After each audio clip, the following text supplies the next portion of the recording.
Good morning and welcome to the Mike Graham Show. It's 7 o'clock, it's Tuesday the 17th of February, and what a show have we got for you. I mean, people have said to me, are you going to start the show laughing again? Because it has to be said, I got home yesterday afternoon, I was at the gym, just about home around about, 2:30, something like that, and suddenly the biggest story of not just the week, but possibly the year has broken, and it's Keir Starmer doing a U-turn on the banning of the elections for 4.5 million people. And I had to do a slight double take because I thought to myself, hang on a minute, Nigel Farage has just put out a statement in which he said, we basically took the government to court in order to stop them from trying to stymie democracy, in order to try and stop them from actually, making it impossible for people to vote in local elections in May, on May the 6th. And we won. And I went, sorry, hang on a minute. You just run that by me again. Are you serious? Has that actually happened? Has it actually happened? Pooch is coming over to fix the microphone because it's not working. Go. Is that better? Yeah. Was it round the wrong way? No, it was rustling. It was rustling? Yeah. Rustling. Talking of which, rustling Quirk isn't here. He's supposed to be here, but he's not here yet. I'm sure he'll be here soon. Russell Quirk, of course. A big show today. We've got Kelvin MacKenzie coming on, and we've got Ben Habib coming on as well. We'll find out from him what is going on between him and Rupert Lowe, whether or not there is going to be some kind of a merger between the Restore Britain campaign and political party and, of course, Advance UK, which is running in a couple of elections, including, of course, the by-election up in Gorton and Denton, up in Manchester there. We'll come back to that. So the front pages this morning full of this story, which is extraordinary. Starmer forced to face the wrath of voters, that says the Daily Mail. In the 14th major U-turn, humiliated Prime Minister has to abandon plans to cancel local elections. The Sun calls it number 15 as a U-turn. Keir Starmer yesterday abandoned plans to postpone local elections in May, the 15th U-turn since Labour came to power. I can't tell you how big of a story this is, right? Keir Starmer is meant to be a lawyer.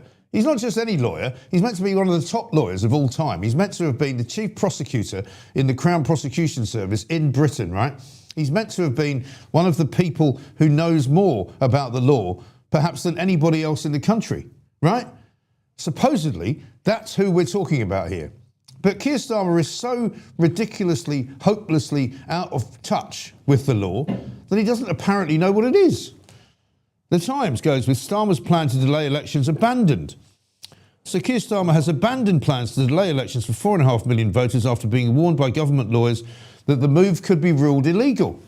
What happened basically was that Nigel Farage and the Reform Party decided to challenge legally by judicial review the idea that Starmer and his cronies could tell everyone in various different parts of the country that they couldn't have an opportunity to vote in local elections in May, right?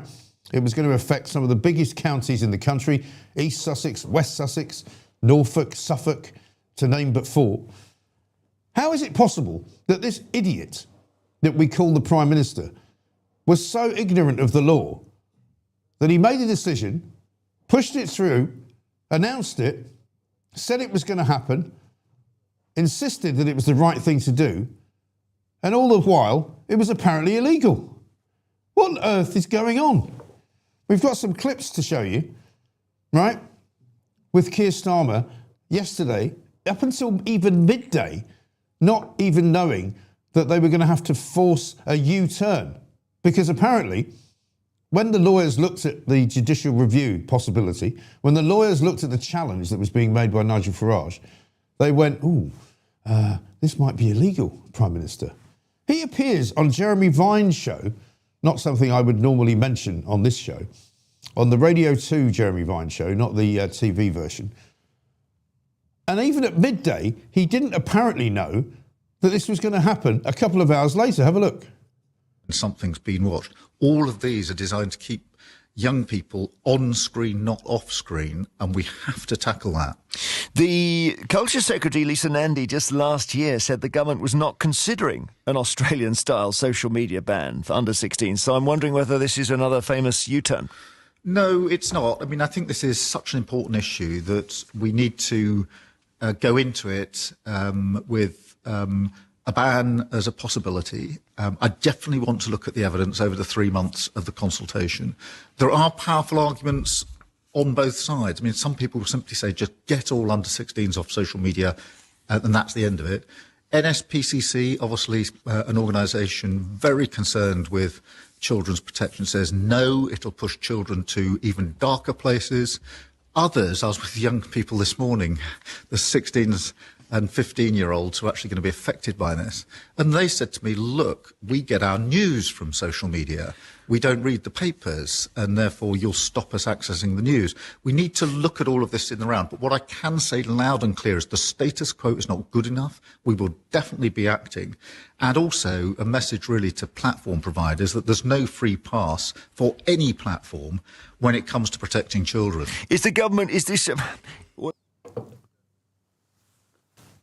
So he's still going on about protecting children. He's still going on about the idea that the government is not going to be forced into doing any more U-turns, literally, before they do the 15th U-turn of the government's existence. It's quite extraordinary, right?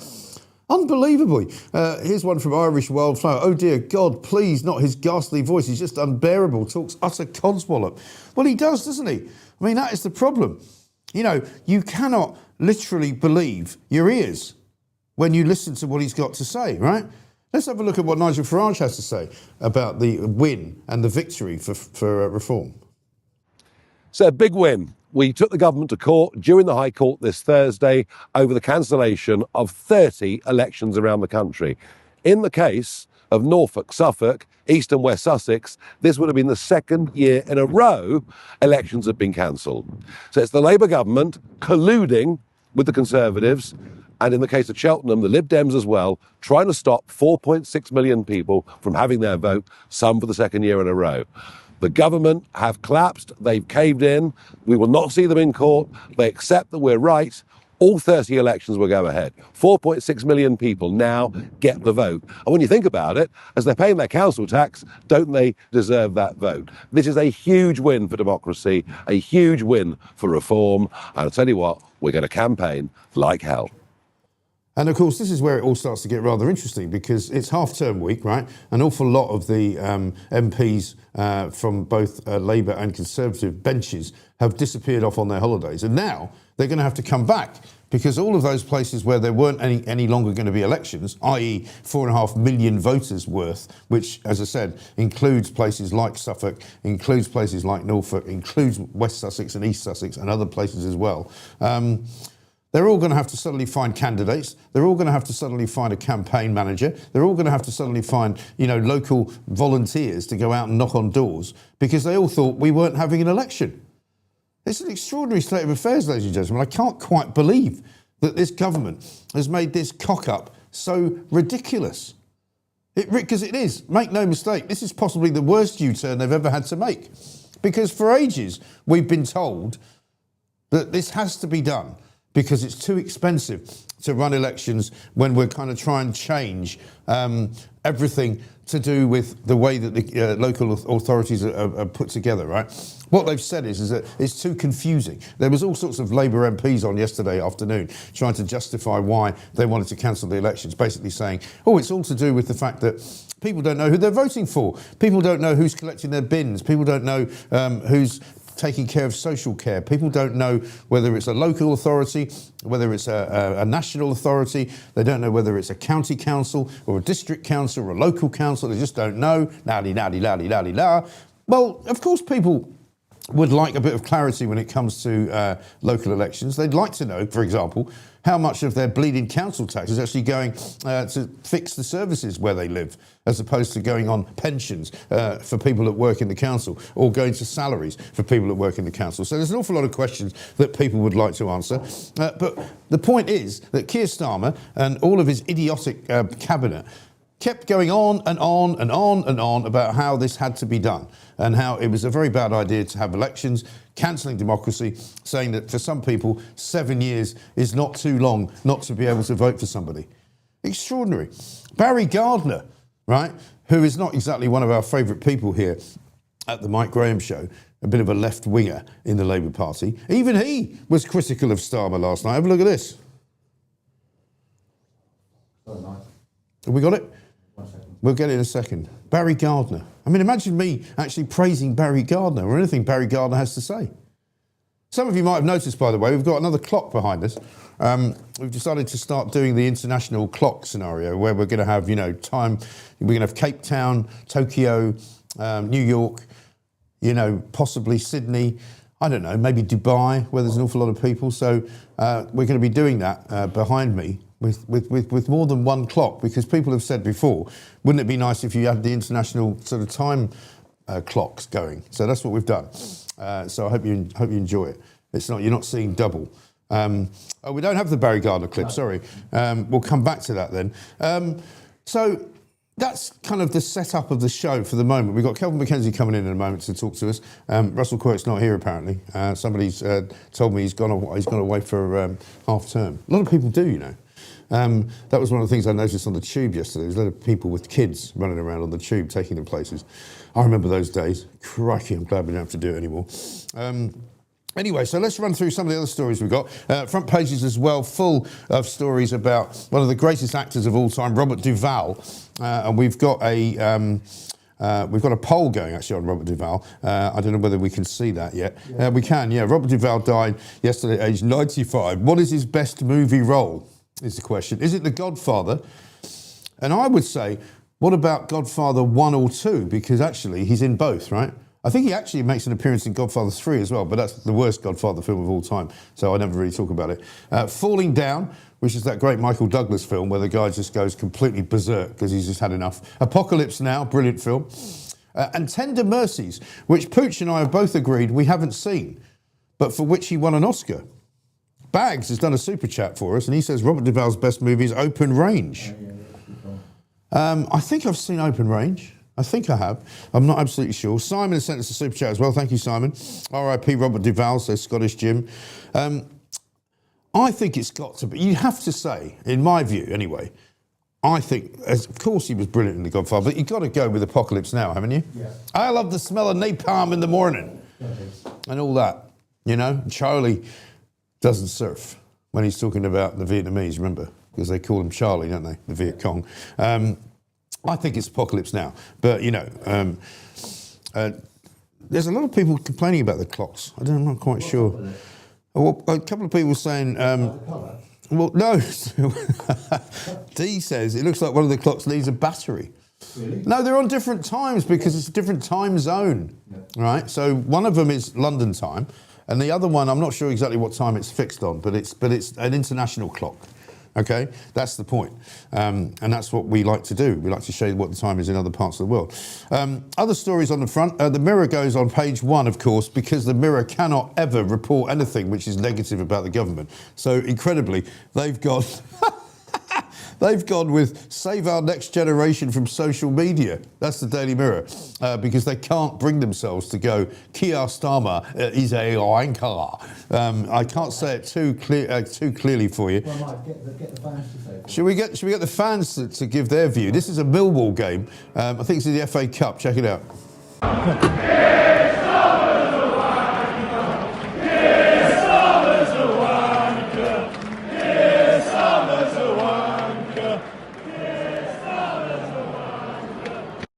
Unbelievable stuff, right? That is what you hear now almost at every sporting event that you go to. I didn't hear it at the rugby, mind you, but they're all a bit too posh for that. But you hear it at the darts now. I'm surprised we haven't heard it at the Winter Olympics, to be honest. But he is so hopeless, right? Absolutely incredible stuff. The Express goes with a different story. The Prime Minister's plot to take us back into the European Union. Again, we saw him in Munich, didn't we, last week? Talking about, the most important conversation we can have is with the European Union. There is no security in Europe without Britain. There is no security in Britain without Europe. It's very easy to do. The bloke is just completely useless. The Sun's also gone with a big sort of TV type story, which is all about Line of Duty. Apparently, the new Line of Duty series will reopen the hunt to identify arch-villain H after fans were furious at last season's finale. Detective Superintendent Ian Buckle's unmasking as the corrupt police mastermind was met with disbelief in 2021. But the next series of the BBC drama will make clear it wasn't him. Is that even a story? Has somebody at the Sun gone mad? I mean, the biggest U-turn in history by this particular Labour government, who have been making U-turn after U-turn after U-turn. 4.5 million people affected by the fact that they weren't going to be able to vote. And the Sun's going with a story from 4-5 years ago about a show that's on television that hardly anybody's watching. You do have to worry about it, don't you? You really do. Should we have another go at the Jeremy Vine clip? Because I think we've got the right version now. Have a listen to this.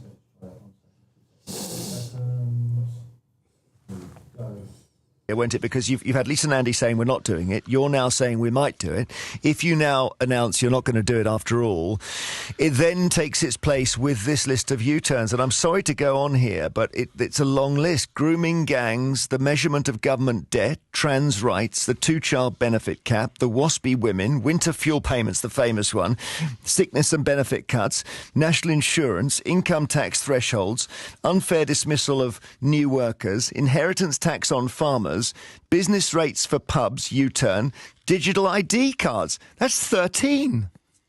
Well, Jeremy, I think most people listening would say on under 16s and social media, just get it right. And there are no easy answers. There are definitely no easy answers. And I'm a big pragmatist. I'm a common sense merchant. And for me, but why getting announce it right, something then if you're going to change your mind? Well, because we need to consult on it. There are strong views either way, and actually they're very powerful arguments either way, and it is worth listening to it. No government in the UK has grappled with this before. We're grappling with it for the first time. That's fine. I'm absolutely clear in my mind that we've got to take action. I think every parent would say you have to take action, and they feel they need a government alongside them because, as I say, they're trying to do this policing on their own, and it's really difficult. And so, yes, of course, political opponents will say this and that. What I'm concerned about is the teenagers that are online looking at stuff they shouldn't be looking at, and my job is to make sure we get them to a safer place. And frankly, whatever it takes to get there is what I'll do. And if somebody else wants to criticise, call it a U-turn. Look, people can make their political points. My focus is on teenagers who are seeing things online they shouldn't be seeing. Sure. And I intend to do something about that. Sure, but voters, they vote for something, they expect you to do it or not do it. They don't expect you with respect to say, I'm going to do it and then change your mind. And you've had 600 days or thereabouts as Prime Minister. It's been absolutely hectic. What do you most regret about those 600 days? Well, look, there's a lot of that we've done in those. I mean, the man is just completely incompetent, isn't he? How is it possible that this man, Keir Starmer, can be running the country? He's obviously not running the country. Captain Sweatpants says, Mike, the international clock is 15 minutes slow. Is that the time in Swindon? Pooch points out that there used to be a kind of a breakdown of time in 15-minute increments, so that if you went sort of further west, because as you know, if you go to New York, right, they're 5 hours behind. Yeah. So if you go to Swindon, technically from London, if you were to be pedantic about it, you would say probably there's about a 10-minute change in the time. Yeah. And like, for example, I was talking to my son up in Manchester at the weekend, and he was saying that up there, the sunset is slightly later than it is in London, because obviously as you get further north, further away from the equator, you get longer days in the summer and shorter days in the winter, right? So, for example, when I lived in Scotland, sometimes you would barely see daylight at all. It wouldn't, the sun wouldn't ever come out some days, and it would be kind of, yeah. I mean, it would literally be, I'd go to work in the morning about 7 o'clock, and then by the time I was leaving, it's say 3 o'clock in the afternoon. I never saw daylight, which was a bit disconcerting. And in the summer, you could be playing golf till like 11 o'clock at night because it never really got dark. It's a bit like living in Scandinavia. So if you're in Manchester, it's kind of similar.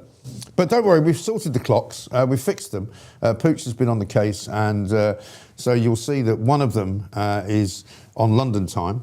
And the other one is... Guildford time. I think we've got Russell Quirk. Have we got Russell Quirk? Yes. I'm told we have. Russell, very good morning. Good morning. Hello. And now, apparently, nobody told us that you were away, or at least nobody told Charlotte anyway. Well, Shall I just take the blame for this? I did mention it to Pooch on the way out, but in fairness, he might have had a few other things going on at the time. It's possible, yeah, absolutely, yeah. So probably best still to check in with Charlotte. Anyway, I presume you're on half-term holidays, are you? I am. I'm in fact, you say good morning, it's nearly the afternoon here. I'm in Dubai, which is a very very nice. interesting place. Very nice. Yeah. Dubai, So what's the going on weather's there? nice there at the moment, isn't it? Yeah, and hopefully the weather where you are is horrible, because that was the whole point of me going away. What's going on in the news cycle, Mike? I've been out the loop for 24 hours. Oh, wow. Well, I'm afraid there's been another U-turn made, and possibly the greatest ever U-turn of all time. And I was wondering, actually, as I came in this morning, whether you would be affected by it, because at the end of the day, remember those council elections that all got cancelled?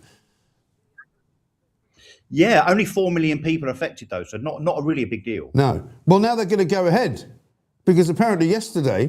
Yeah, I hear. Yesterday, the Reform Judicial Review request was put before the Downing Street mob, and they were told, right, now is your last chance to challenge this or basically fold. And they all decided, they looked around and asked a couple of lawyers, and they all went, actually, what we want to, by banning the elections, it might actually be illegal. So we better just fold and tell the Reform leader, Nigel Farage, that we're going to let the elections go ahead. So 4.5 million people can now vote.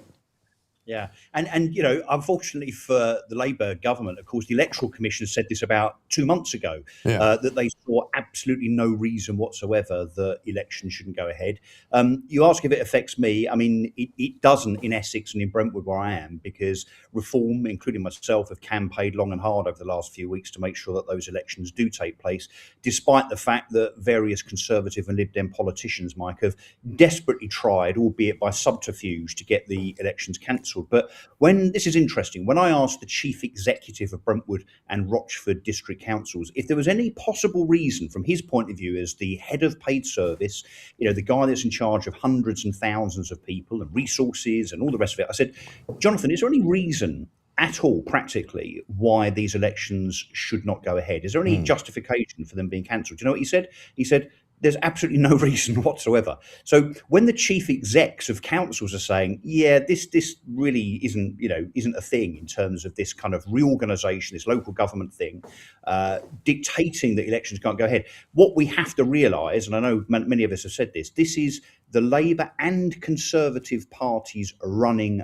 really, really scared. And look, Keir Starmer may well have somehow survived this last week or 10 days, his latest debacle. But I tell you what, I mean, given Denton and Galton and the likely result there where Labour are going to be pushing it to fourth place, but particularly those elections on May the 7th, by May the 8th, I think now, given the decimation there'll be across the Labour Party in terms of thousands of Labour councillors losing their seats, surely Starmer has to go on May the 8th, doesn't he? Well, you would think so, wouldn't you? I mean, it doesn't make any sense for him to be there now. And also, I was saying this morning, this guy's meant to be a lawyer, right? Now, this is not the first time that he's been caught out by the law. And at what point did you say, for example, if you're being advised by lawyers in government, how come the lawyers who yesterday said this might be illegal didn't say that when they first decided to do it? Yeah. Well, and also, of course, Keir Starmer has a wonderful record, even though he's a lawyer, of ignoring legal advice. I mean, he ignores advice left, right, and centre, particularly when it comes to vetting, it seems. And also all this other stuff, all these other things that happen, Labour together plotting against journalists to try and rubbish and defame their names. You know, he didn't know anything about that. No. Didn't know anything about Mandelson, didn't know anything about grooming gangs. He doesn't know anything about anything, does he? No. So when you say lawyer, some might say that sounds a bit like liar. But the man... I wonder why those two names those two words are very similar. No, but I think we know he's not telling the truth, right? We all know that. Right. But his defence is basically to say, I'm an ignoramus. I don't know anything. I don't listen to anything. I'm not aware of anything. I haven't got my ear to the ground. I mean, I'm not quite sure, Mike, what's worse, to be completely stupid and have no political judgment, or to be completely unaware of one's political surroundings. I mean, he's got to choose one of those, isn't it? Well, you would think so, wouldn't you? I mean, it is incredible to me that he's ever able to actually sit in a room and command the attention of the assembled kind of group of people. What does it say about them? You know, how useless must they be? And it seems like, yet again, they've done something without really thinking about the consequences. They've just gone, oh, we'll save some money here by not having the elections, and it'll be a happy coincidence because we'll also not get slaughtered in those elections, which will now almost certainly happen, won't it? Well, he'll be slaughtered even more, of course, because now people realise that the law was not on his side, and this was basically a running scared tactic, and that's the reason why those elections were being cancelled, by the government and mainly by Labour councils. But it's interesting you talk about unintended consequences, which to me is what socialism is all about. And turning back to the fact that I'm sitting in a hotel room here in Dubai, I have to tell you, when it comes to unintended consequences, Mike, the amount of people that are here, and I've only been here 24 hours, but obviously me being me, I do kind of wander around talking to people and, doorstepping them on the beach and in bars and, at breakfast, as I've just done just now. And the amount of Brits here and the amount of Brits that have moved over here over the last few weeks and months because of the unintended consequences of, penalising wealth creators, business owners, entrepreneurs, the exodus of money and corporation and income tax that's coming out here to Dubai as a consequence of what Keir Starmer and Rachel Reeves have done over the last year and a half. I mean, it's catastrophic. I mean, the economy here, I've just paid 12 quid for a cappuccino, right? That's how good, inverted commas, the economy is here because there's huge demand. Traffic everywhere, cranes in the sky. Look, Dubai is absolutely buzzing. And contrast that with Britain at the moment, where, we're all down in the dumps. Forget the weather for a second, but down in the dumps economically. Unemployment, I think, actually, haven't we just seen unemployment numbers come out this morning? They're the highest for 5 years. Yeah. Growth is, tepid in our economy, to say the least. What is it that these left-leaning socialist imbeciles don't get about incentives and disincentives? The only way that our country grows and prospers economically is if you incentivize people through, hard work and the tax system and, not enforcing over-regulation on people and so on. So to me, the contrast between two countries and two economies, it is absolutely stark. And yet, again, it speaks to Starmer's lack of vision, a lack of judgment, that he's literally, before our very eyes, destroying what was once Great Britain. Yeah. And it just goes from bad to worse. I've got this from Olivia, who says it feels like we've already had 14 years of Labour, and it's less than 2. But I'm sort of lost for words at this point. I was laughing yesterday hysterically. Donald MacLeod rang me up, and he was up in the north of Scotland, and he hadn't heard the news that basically the elections were all back on. And people are sort of incredulous. They're kind of like, sorry? But this was like a big plank of their sort of policy that they said, we have to save, it's pointless to spend 67 million quid on a load of elections because in about a year's time we'll have to redo them. And so some people won't be able to vote for something like 7 or 8 years. Dan Hodges this morning in the Mail, this lays bare so much of Sir Keir's bankrupt and abject political character. He's meant to be on their side. Richard Bergen yesterday, the Labour MP, was having a go, saying, this is absolutely pathetic. How can we carry on like this? Starmer, as you say, certainly gone by May the 8th, but I don't even know how he hangs on beyond the Gorton by-election, although some people say that Labour might have still got a chance of winning that. Credibly. No chance. No. Look, especially now that the vote there is split with the madness that is the Green Party. Look, none of us have any time for the Greens. The Greens are a kind of greenwashed, windmill, pretend-loving bunch of communists, frankly. There's nothing green about them. They're just Marxists, but they will split the vote. Look, there's no way Labour win it. It's to me, it seems that the polls are saying it's going to be a reform victory, albeit I might be a little bit biased. No, I suspect Labour will be forced into 3rd or 4th place. Yeah. Look, it's astonishing. The other thing, I guess, that we have to remember, we should remember this in a few weeks and months when we're talking about these guys, is the cabinet members that have rallied around Starmer and made themselves look a joke, frankly. Utterly pathetic in that I know to an extent they have to, but when you're propping up such a lame duck, incompetent, disingenuous and deceitful Prime Minister as Keir Starmer, then, when you're Home Secretary, Foreign Secretary, Education Minister, Minister for Business and so on, these people need to understand that in the future, when the reckoning comes, people are going to remember the fact that they thought Keir Starmer was a great Prime Minister and great enough to still support him. Those guys, their political careers should also be over as far as I'm concerned. Absolutely right. Let me just run through the list here of councils that are now going to be voting who weren't going to be voting on May the 6th. Ardor District Council, Basildon Borough Council, Blackburn, with Darwin, Burnley Borough Council, Cannock Chase District Council, Cheltenham Borough Council, Chorley Borough Council, City of Lincoln Council, Crawley, East Sussex, Exeter City, Harlow, Hastings, Hindbourne Borough, Ipswich, Norfolk, Norwich, Pendle Borough Council, Peterborough, Preston City, Redditch, Rugby, Stevenage, Suffolk, Tamworth, Thurrock, Welling Hatfield, West Lancashire, West Sussex, Worthing. I mean, I find it incredible that this bloke who's meant to be a lawyer thought that it was legal to do it, when it turns out it's not bloody legal to do it. So, what sort of a lawyer is he? Well, he wasn't really thinking about the law, was he? He was thinking about saving his own skin. And now, unfortunately for him, and look, this is a man. I mean, I don't know what he's going to say today, because, of course, most of his excuses for anything are, well, we always must follow the law. Well, that's now been decreed, isn't it? 3 of those councils, by the way, are in my home county of Essex. That's why I thought you might be affected by it. Yeah, no. Well, as I say, so we had the Lib Dems in Brentwood that were being, let's just say, disingenuous and mealy-mouthed when it came to their correspondence with the government. Although we forced a motion in Brentwood that was supported unanimously to have elections, the Lib Dem Labour coalition that runs Brentwood actually then wrote a letter to government saying, well, not really. I mean, here's 25 excuses to not have the elections here, because obviously we're running scared. And Essex County Council, which is Conservative controlled, Mike, did exactly the same thing. Apparently the Times have documentation and emails between Kevin Bentley, who's the Conservative leader of Essex County Council, and government, where despite the fact that publicly he was saying, yeah, elections, bring it on, I mean, great, democracy and so on, the reality was he was not happy about having elections because he knows of the consequences. So you've now got 3 Essex councils will have elections. I'm already seeing memes, actually. There's a certain gentleman who I have to mention here, the leader of Basildon Council, Labour leader Gavin Callaghan, who is a menace to democracy, frankly, and also not exactly productive and efficient when it comes to acting in the best interest of Basildon itself, in my opinion. I'm already seeing memes on social media that have been created of him in tears. I don't think they're real. Well, they all thought they could take the rest of the year off, didn't they? Obviously, but there we are. Listen, Russell, great to see you. I don't want to interrupt your holiday in Dubai any more than we have already. I'll go back to the pool. Go and have another £12 cappuccino. Favourite film.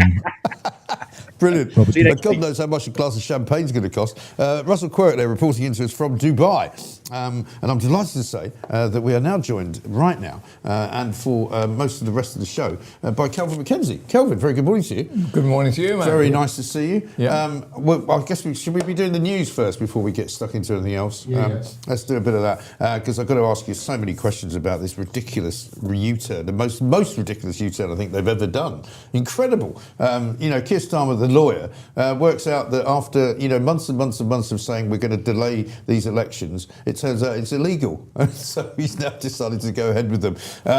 Before we talk to Kelvin and before we look at all the stuff in the rest of the papers, don't forget we've got the poll today going on about Robert Duvall, who died sadly yesterday at the age of 95. What's his best movie? Is it The Godfather, which a lot of you seem to think it is, 1 or 2, Falling Down, Apocalypse Now, which I think it is, or Tender Mercies, for which he won the Oscar, believe it or not. Let's get some news with Edward Hughes. Good morning all, here's the news with me, Edward Hughes. In a major political U-turn, the government has abandoned plans to delay local council elections in 30 English areas this May, following a successful legal challenge from Reform UK. Prime Minister Keir Starmer's decision means over 4.5 million more voters will go to the polls as scheduled, though council leaders say they're now in a race against time to prepare, and the government will cover Reform's legal costs in a reported 6-figure sum. Newspapers describe it as Farage forces elections U-turn, dealing another blow to Starmer's authority amid ongoing criticism of his leadership. Elsewhere, the Prime Minister is pushing for tougher online safety measures, with reports suggesting possible social media bans for under-16s and using special powers to force through reforms. The ballot for the UK-India Young Professionals Scheme visa reopened today, allowing eligible Indians aged 18 to 30 to apply for a 2-year work and live opportunity in the UK until February 19th. With reference to my height, Mike suggested that I may be a basketball player. In fact, I was a rugby scrum half for Swansea RFC. I was the tallest in history. My head hit the top of the showers in the changing room. I've got photos to prove it if anyone wants one. That's the key UK news for today. Stay tuned for updates. Remember to like and subscribe. Laters Tigers. There he is, Edward Hughes there with the news, all the latest stuff, and he's not allowed, as we said before, he's not allowed to send any messages while he's doing the news, unlike his namesake. He used to do a bit of that. Kelvin MacKenzie's here, very good morning. He very kindly brought some cakes in. I was just talking to Russell Quirk there. We didn't realise, because, with what can only be described as a skeletal staff, we didn't realise that Russell was on holiday because it's half term. So he very kindly zoomed in from Dubai, where he just told me he's paid 12 quid for a cappuccino. But he said there's so many British people there who have just basically left the country here behind because they don't want to pay the tax anymore.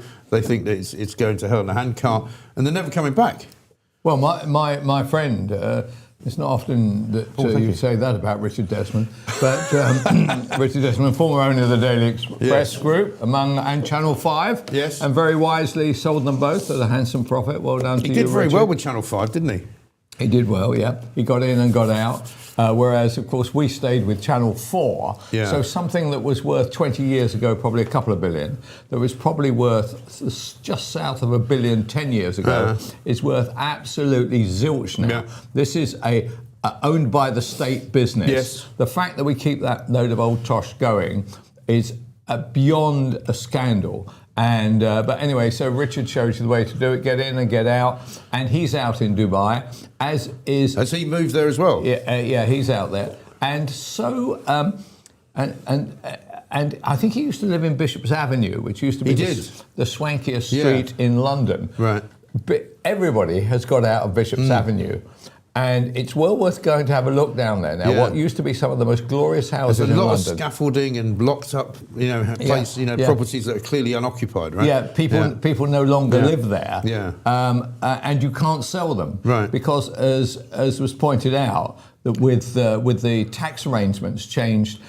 Well, why don't we encourage rich people to live here? I want people to have big houses, big cars, employ butlers, cleaners, gardeners, go to fancy restaurants. Right. I want that, people, because we've got too much of the other sort here now. A load of scumbolis who are, and for instance, I see we're now, I happen to see that actually Scotland Yard are saying we've done very well. We've reduced the number of phone thefts by 12.5% in the last year. Well, well done. By the way, it's not their fault. It's not the cops' fault.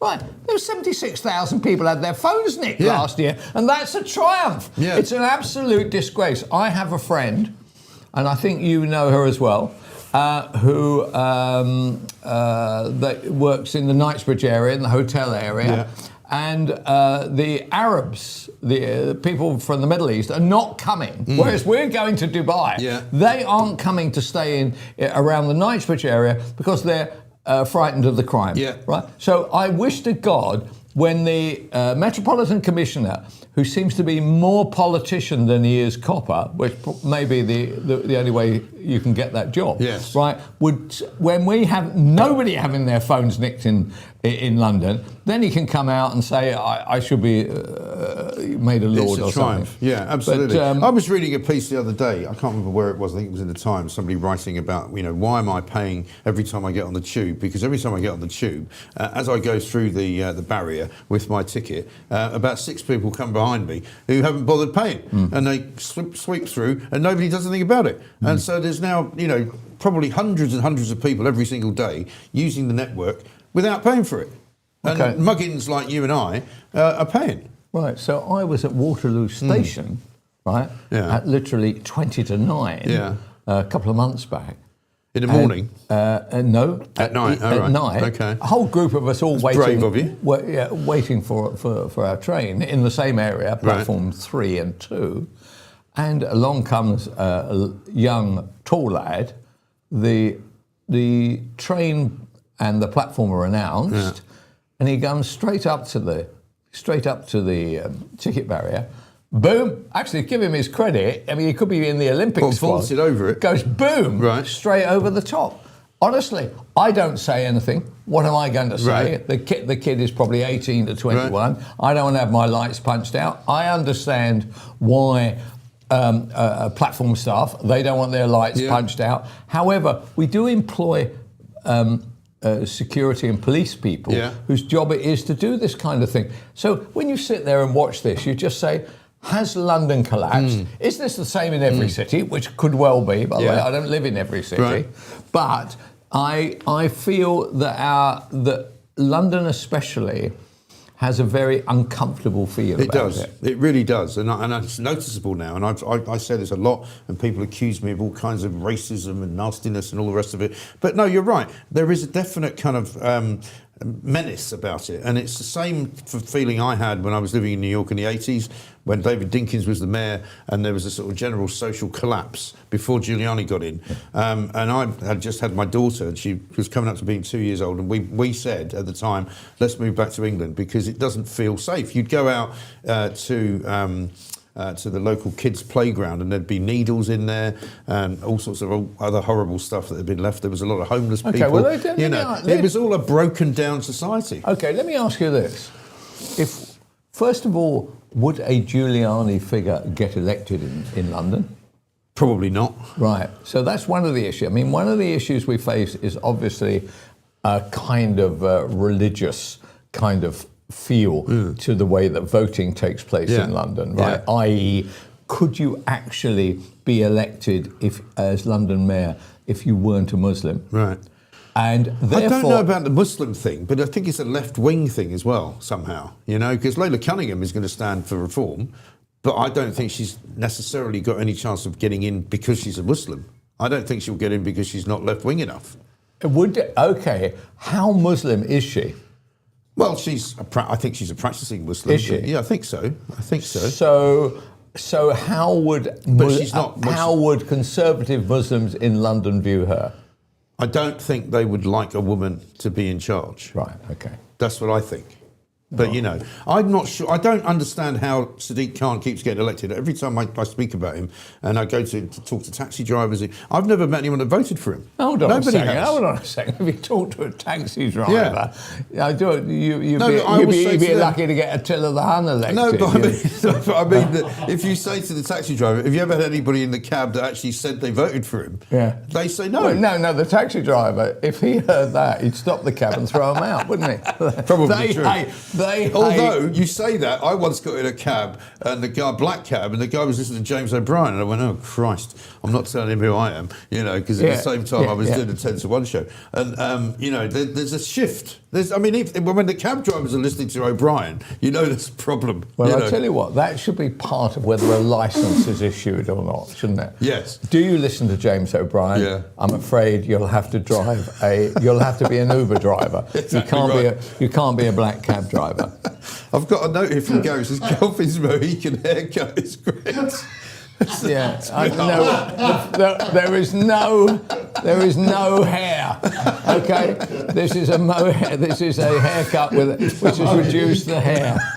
There is no hair. Don't worry. Listen, we've got to talk about this ridiculous story this morning. I mean, I got home yesterday afternoon, and literally collapsed with laughter because I thought, here's a guy, Keir Starmer, who's supposed to be one of the top lawyers in Britain, was the head of the Crown Prosecution Service, chief prosecutor of the country. He doesn't seem to know much about the law. I mean, who advised them that this was legal, and who then advised them later that it wasn't? It's mad, isn't it?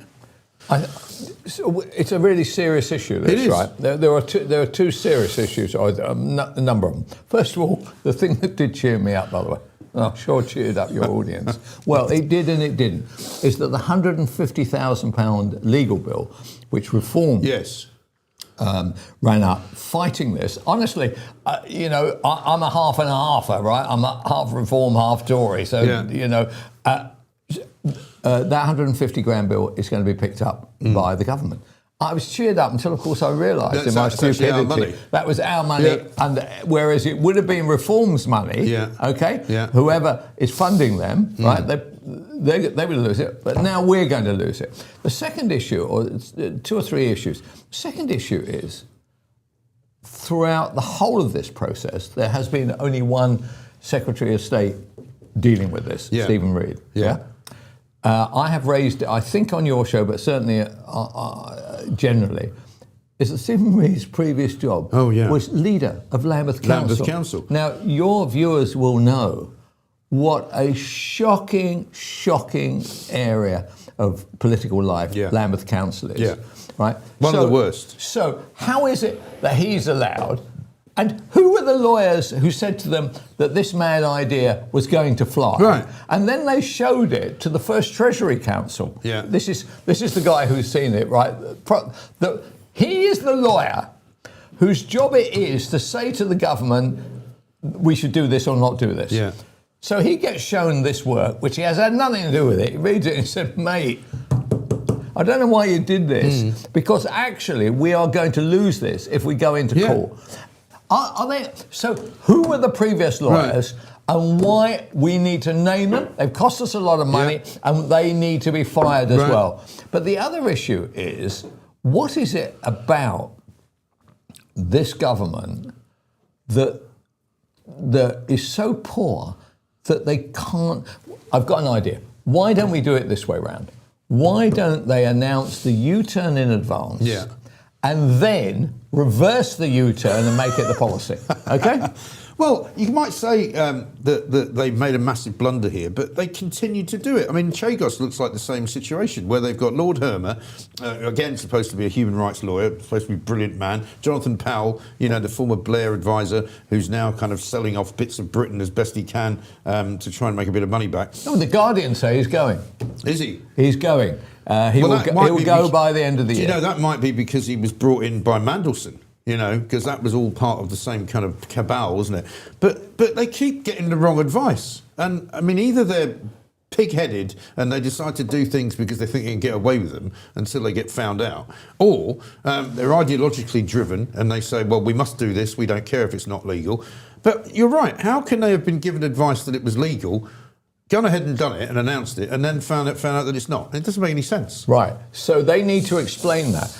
But also, wouldn't you have thought that Mr. Reid must be reflecting on his current position? This will be a major, major piece of political action.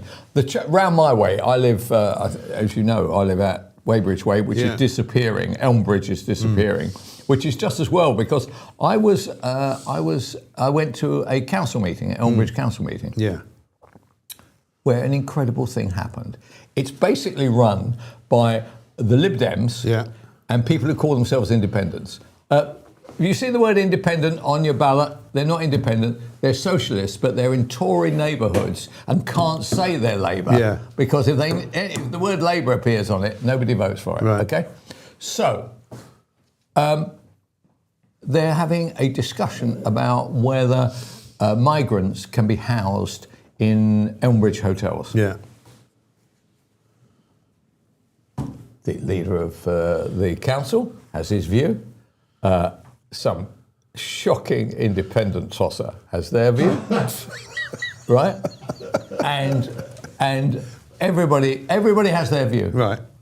There is one Reform councillor, some young lad, right? I know his brother. He sings in a pub. Right? He doesn't only sing in a pub, but he works in the property as well. Right? He gets to stand up. The Lib Dem leader, remember this when you fill your ballot form in. The Lib Dem leader says, I think we're going to have a vote now on whether we should end the debate. Doesn't let him speak. The young lad, instead of doing what I was doing, right? I was in the public. I had no idea this was coming up. I started shouting, right? They have the vote. And although the rest of the council, including the Tories, were allowed to have their say, this one Reform councillor wasn't allowed it. Shocking. And so I wondered, this was the only time I turned up since I was a junior reporter at Southwest Council, right, and Lewisham Council. I just wondered, is this going on in lots of places? And because there isn't the scrutiny from local papers or from local radio stations, however, TV, video businesses like this may well take their place. Is this going on everywhere? And so I urge you, there's going to be a vote now in Surrey, between East Surrey and West Surrey. We're going into East Surrey. I urge you, if you are a voter, constituents in East Surrey, vote against the Lib Dems. Talking to them. This is what they do. This is what they do. when nobody is covering these councils, they are acting like mini or major dictators. Vote against Lib Dems. They're not there to help. Yeah, I think that's absolutely right. Funnily enough, we've got Ben Habib here with us, and we're going to talk to him because he's the leader of Advance UK. And Ben, you may have some experience in what's going on in local councils when it comes to people like yourself and people from your party. Ben, sorry to have kept you waiting. I just had to let Kelvin have his say there about the Lib Dem scumbags. Luckily we're not bound by any Ofcom rules, so we can say that.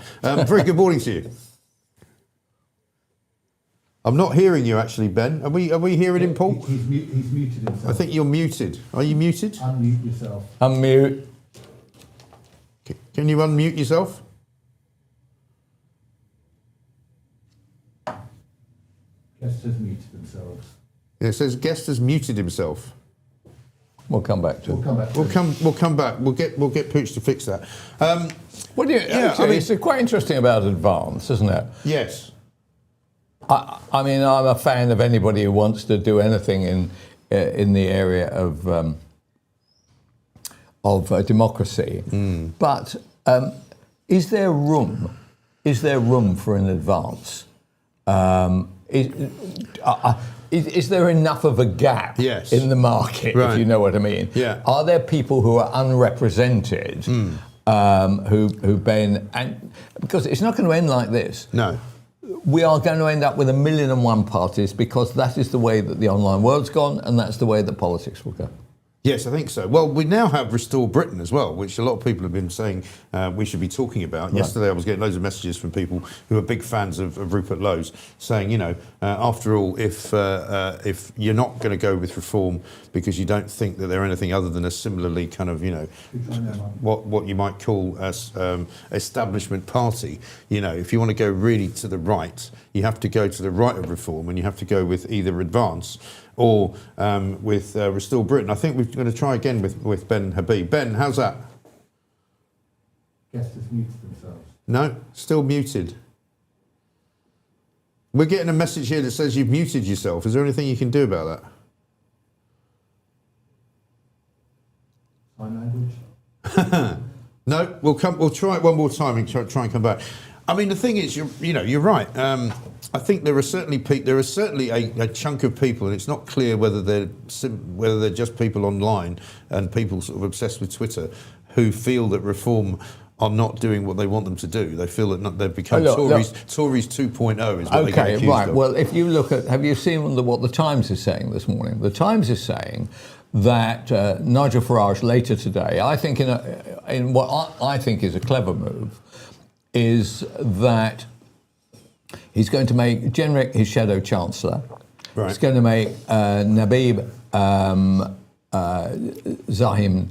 Zahawi, foreign secretary. Okay. He's going to make Zia Youssef home affairs. Okay. And he's going to make Richard Tice business and energy. Right. And actually, I think that's very good. That does make sense. What about Suella Braverman then? Where does she fit into all of that? Well, I don't think he's announced that. But this is quite a bold move because actually, when you look at that lineup, right, they are quote.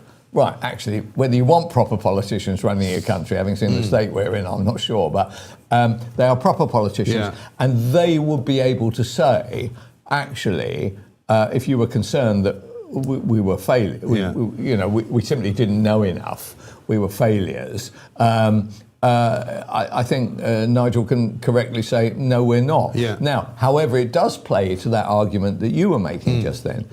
Are they Tories 2.0? 2.0, yeah. And a lot of people worry about that. I mean, people on the right, shall we say. Right, but actually, to get often what seems to happen with parties like Nigel's is that in the end of the day, they never get to government, either because the vote's short or the others organise around them against them. Yeah. Right. What he's basically saying is we need to get over the line and we need, if we're going to have quotes, right-wing policies, unquotes. We need to have a right-wing government, and we're not going to get one by turning up there with a rag and bone man and saying, trust me, I'm a doctor. Yeah, and that's exactly right. I agree with you that in order to get into power, there are certain things that you have to do, and it might not be, purist, right-wing politics, but it has to be. You have to work within the system, don't you? You have to kind of get over the line, and then once you've got in, you can hopefully change the way that it's all done. But you'll never get in if you don't have people like Jenrick, if you don't have people like Suella Braverman, if you don't have clever former government ministers. You can't just have a collection of people who've never been in government, can you? I presume that they would run rings around you. Any sign, by the way, of Mr. Habib? We're going to try again, I think. Third time lucky. Should we try? Ben, how's that? It should work now. I was trying to do it on my computer. Yes, we have Ben Habib, ladies and gentlemen. Well, let's start off, shall we, with whether you have any of the stories. I know you've got some advanced UK councillors up and down the country. I don't know how many you've got, but are you finding it difficult for them to get their voices heard in the council chamber? Do they get muted? Do they get told, sorry, we can't come to you now because you're from the wrong party? I haven't heard any complaints from our councillors. We give them pretty free rein. They speak from their consciences. Being a council member is very much a local thing. Yeah. National policies are not really their day-to-day concern. But to the extent that our councillors, we don't have any majority advanced UK councils, so they're lone voices, individual lone voices, or maybe two or three in a council speaking up at the same time. But I haven't had any complaints from them about their ability to speak or otherwise. Right. Okay. And let's talk now about the whole situation regarding Rupert Lowe and Advance, because I know that I think you were quoted yesterday as saying that you've sent a note to Restore Britain and have yet to hear back. But I think last night Rupert sort of tweeted you, did he not, to say that you were very welcome to join forces with him and make Advance UK and Restore Britain sort of one and the same thing. So what's the latest on that? So you sort of got the latest. Rupert invited me to join Restore, but I had already joined Restore. I joined it on the 30th of June 2025 when he launched it, the very day it launched, because it was a movement, not a political party. So I'm really not sure how Rupert Lowe sees the so-called, as you've been describing it, the right-hand side of politics playing out. And what would you like to see? I mean, what would be your preference? My preference would be for Reform UK to actually deliver on the promises. The persona of Nigel Farage needs to deliver the persona of his policies as opposed to the reality that seems to be embedding itself.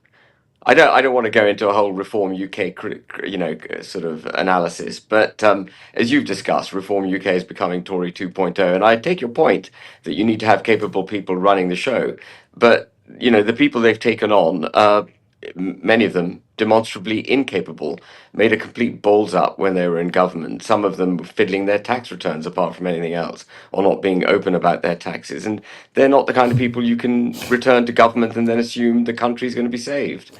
The country's in a deeply bad predicament, as I'm sure you will both agree with me on. And recycling the same people who allowed it to get there will not save the country. It does need a 180-degree change of direction. And so I'm afraid in the pursuit of power, if you sacrifice your principles, it's no point having power. But I take your point as well, Mike, that, to die on the hill of principles and then fail to get power, perhaps that's equally bad. But I actually think, for what it's worth, I think the British people want a serious principled party that has a set of policies that demonstrably saves the country and that has people and candidates who are all Samsonite in their own nature and can get into government, if necessary for the first time, but have run organizations and know how to do stuff and deliver on the policies on which they stood. Ben, can I raise one issue that I see in all this, which is that literally there is not the demand.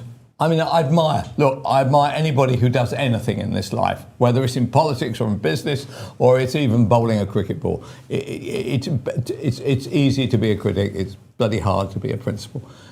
But is there a vacancy for your politics and for Rupert Lowe's, this splintering of the right, I recognise it serves some people, but is it such a small number that it's hardly worth doing or not worth your energy? And even although it's painful to work in a big organisation, somebody with your capability, right, should be able to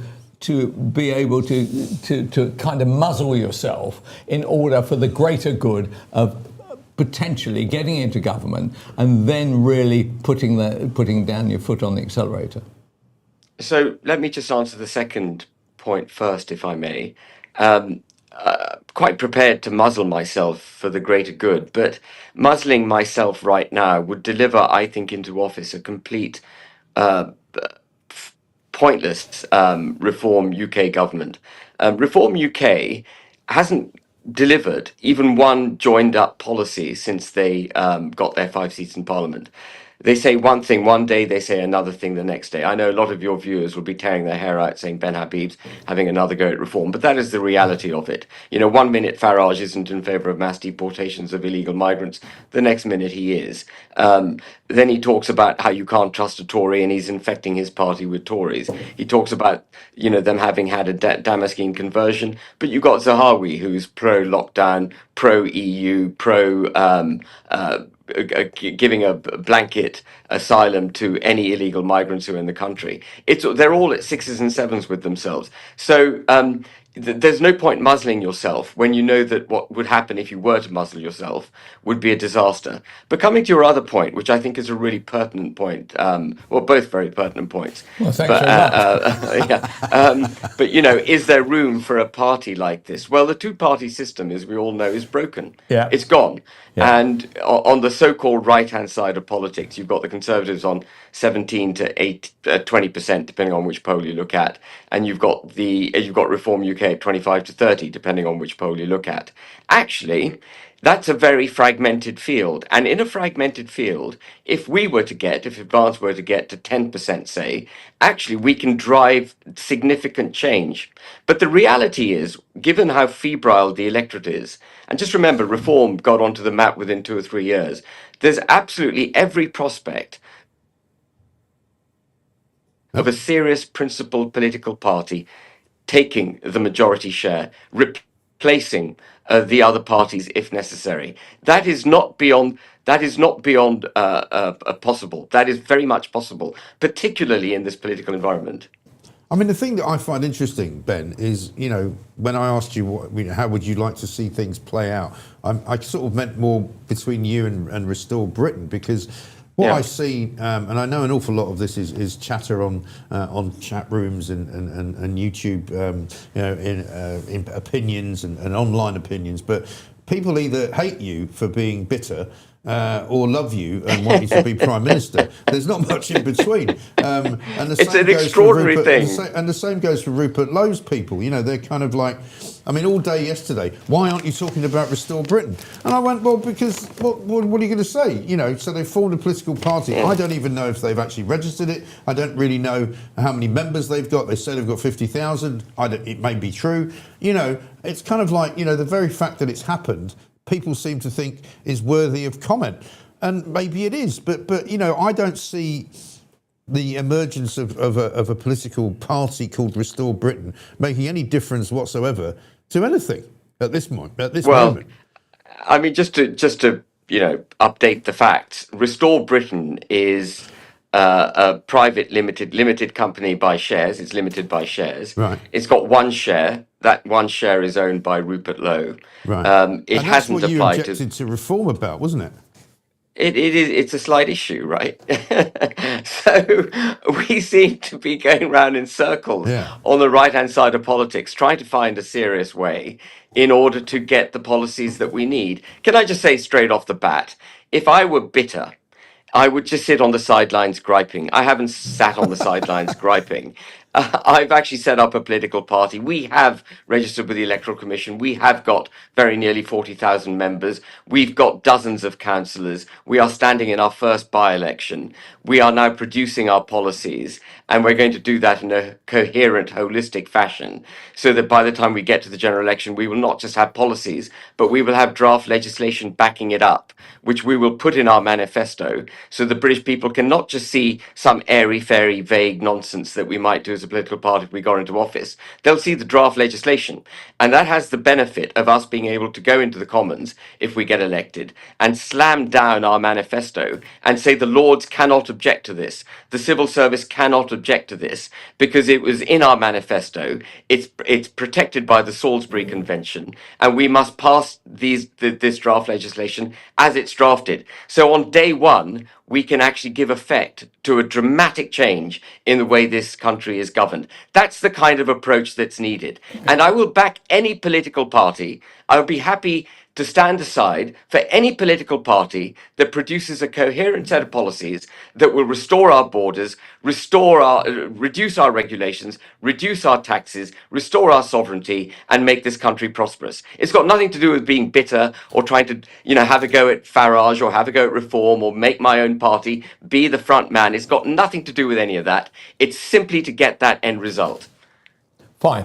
Ben, for the viewers, name one policy that you think is attracting your 40,000 adherents to you. One, quickly. What is it that's going to push the needle and is going to actually, because what you're really saying is that I am going to take votes off Farage, who you think, for whatever reason, is not buttering the toast for you. Go on. Well, we've already taken votes from both the Conservative Party and Reform, because we wouldn't have 40,000 members if there wasn't an appetite. We've got 40,000 members. Ben, that is not true. There are enough floaters out there now. There are enough nut bombs Kelvin, out there. when I was deputy leader of Reform, we entered the 2024 general election with less than 40,000 members.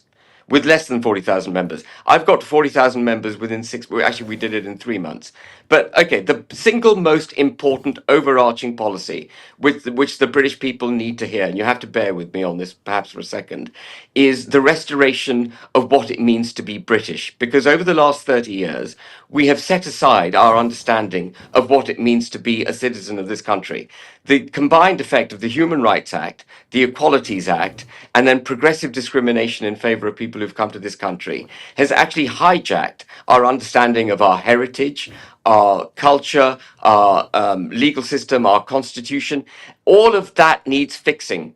We need to get back to understanding what it means to be British, re-establishing effectively our culture, understanding that it's our art, our music, our great national heroes, our history, our heritage. Let me finish. No. Yeah. How do we? No, you've had a good run. Come on, man. Right. How do we do that? How do we do that? It's actually very simple. Seriously, how do we do that? You start by repealing the Human Rights Act, so that you don't effectively set aside what it means to be a British citizen. You re-establish the privilege of citizenry and the contract between the state. It's a huge privilege to be a British citizen. And that contract, that social contract, goes both ways. When you're a British citizen, you get the protection of the state, but then you owe the state something as well in return, which is why we were such a great country in the past, because that social contract was so strong. That's the first thing you do. You repeal the Equalities Act. You then, for example, make sure that our national anthem is played at schools. You fly the Union flag on every building in this country. You make sure that MPs do not swear on the Quran or any other holy book when they become an MP. They swear on the Bible, or they swear on a neutral text, but a neutral text which recognizes this is constitutionally a Christian country. You teach our children of our phenomenal history, not through the lenses of our forefathers being slave traders and what an awful empire we had, but actually accurately, with teaching them about the great heroes that we have in this country, and so on and so forth. we came out with a complete, coherent policy on this on the 7th of February. I highly recommend people read it. Go to our website, advanceuk.org.uk, read our policy on culture, and you'll see how we will re-establish this country. That is the most important thing. The economy is in dire, dire trouble. But the country actually faces an existential threat. Our very existence is threatened by the kinds of policies being practiced by the Labour government. And that's what's got to change. The economy will right itself if we can right ourselves as a country constitutionally. All right, a couple of quick questions for you, Ben, before we let you go. Now that these 4.5 million people are going to be allowed to vote because Starmer managed to get the legal situation so completely and utterly wrong, despite the fact that he's supposed to be a lawyer, will you be standing more candidates? Do you have more candidates to stand in all of those places like West Sussex, East Sussex, Norfolk, Suffolk, etc.? We're not focusing on the local elections. I made that clear when we launched the party, that there's only 3.5 years left for the general election. So our focus right now, Mike, is getting people for the candidates for the general election. We will fight local seats where we've already got a candidate. There's a specific need to fight it, or we think we can do well. But we're not taking a kind of, we're standing in every council seat that's available. Okay. And I was watching a bit of Dan Wootton's show last night, and they got a very funny text from somebody who was trying to compare and contrast Reform, Restore Britain, Advance UK. And one of the quips that was made was that if Restore Britain got into power, they would deport you.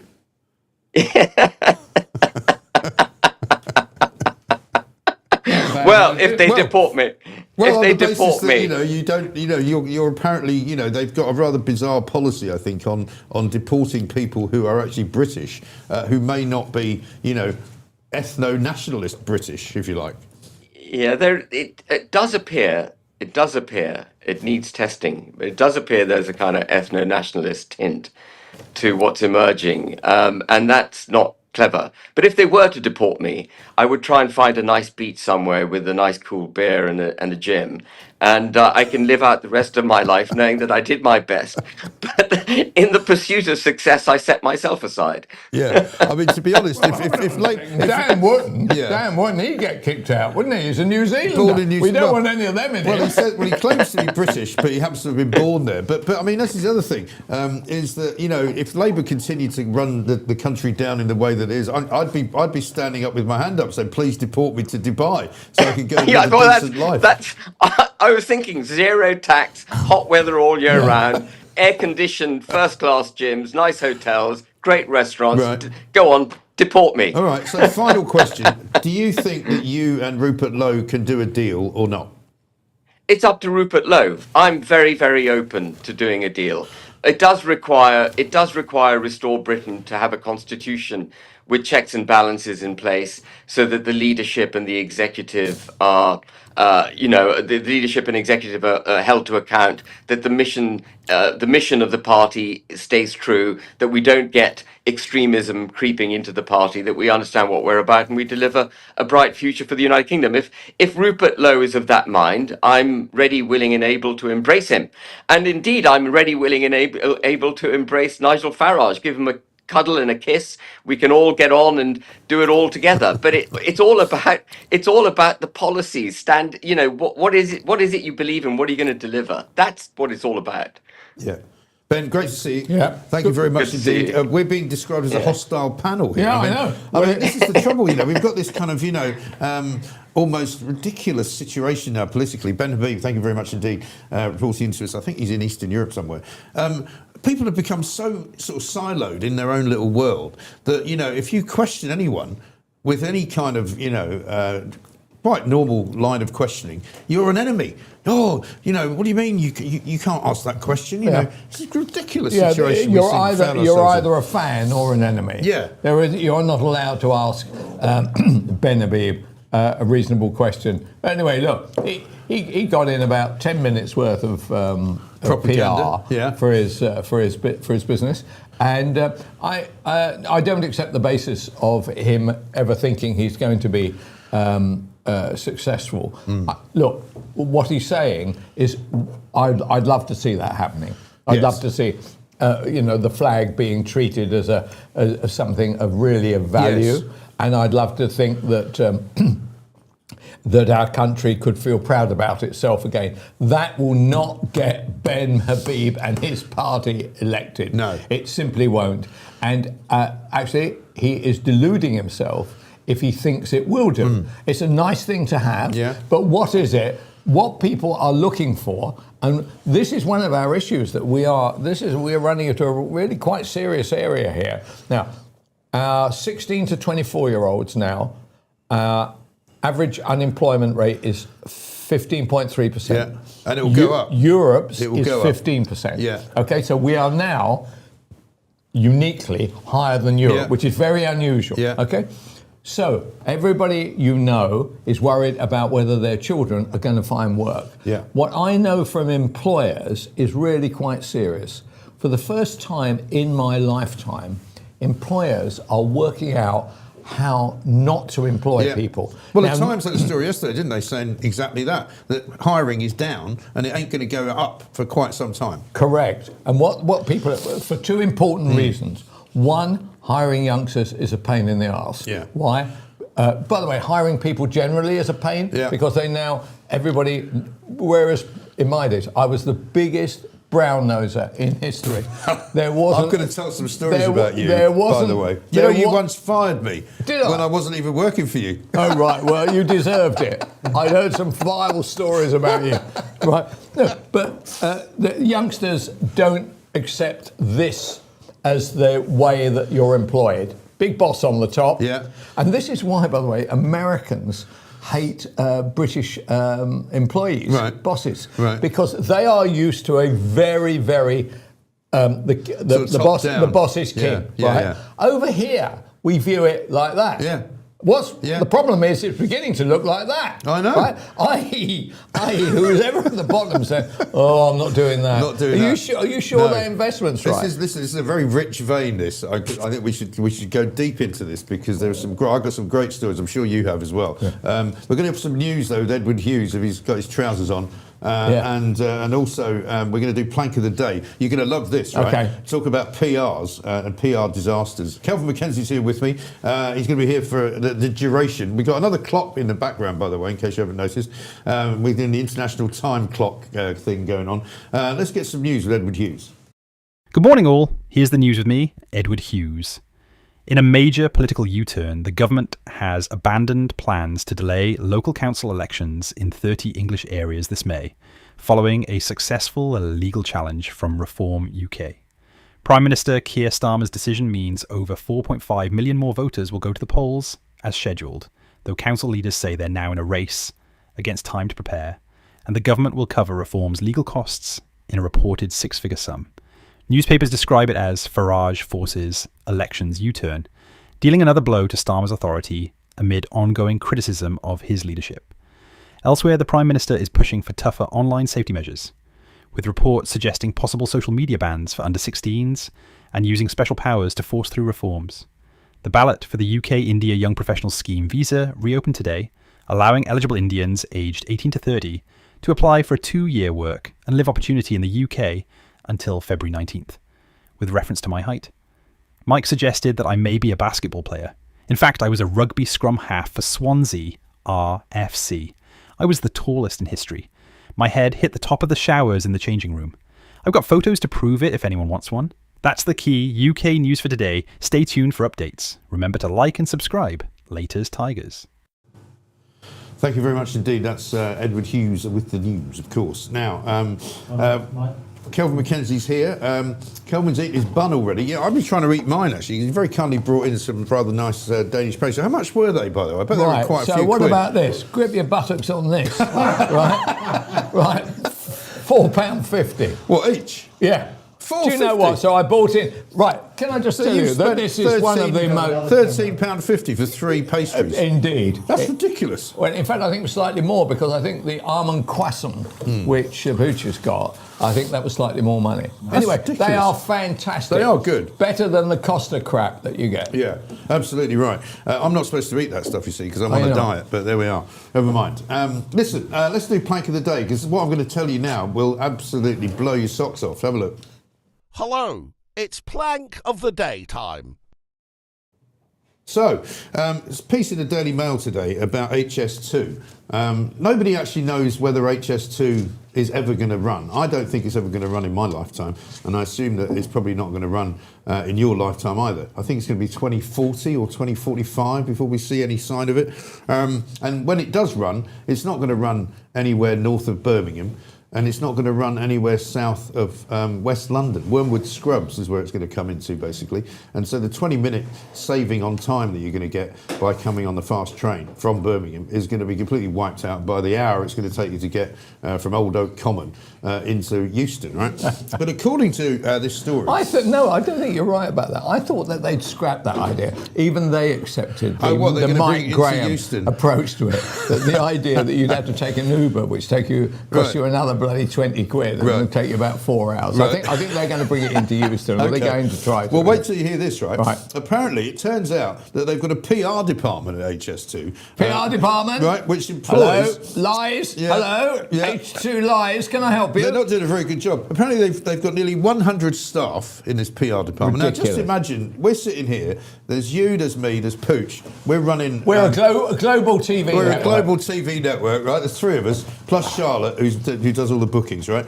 They've got 100 people. Imagine 100 people in this room. Now, this should be standing like that on the Bakerloo line, costing more than £14 million a year, right, in salary. Disgraceful. What the hell are they doing? More than £800,000 alone is being spent on 12 spin doctors and social media experts to promote and defend the project. 38 staff work in community engagement, trying to sell HS2 to local people whose lives have been blighted. Because the other thing that they've done, right, is they've compulsory purchased houses all the way up to Manchester, right?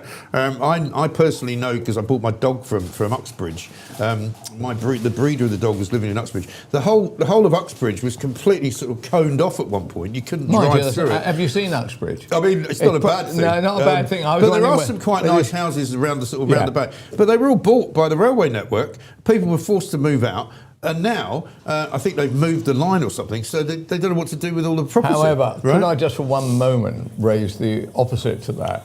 That actually, I don't know whether anybody is around Uxbridge or anywhere in the south has tried to sell their house recently. Well, right, and it may be that the arrival of HS2 turned out to be the greatest thing that's happened to house prices. Well, certainly there's people in the north who had their houses bought by HS2, and HS2 now can't sell them back to anyone because nobody's got any money.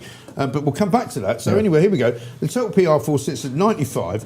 The sector's budget, I mean, in no other world, right, you've been in commerce for a long time, the sector's budget has been upped by 5 million, from 9 million to 14 million, for the current financial year. I mean, how many businessmen do you know who've gone, you know what, things are going so well that we're going to spend even more money this year. We're going to go 50% up to 14 million for a budget. I mean, what sort of world are they living in? But why are they bothering to promote it? Because nobody else is, not even the government. Nobody wants to spend this money. No. Nobody, not Labour, not Tory, not even Ben Habib. No, that's how bad it is. That's how bad it is, yeah. And Ben Habib will say anything to get elected. Who would be Ben Habib's chancellor? Right? Would it be that bloke who? Would it be that guy who was the guy who described his jewellery as crap and went? Ratner, Gerald Ratner. Gerald Ratner. No, that you've got to work out.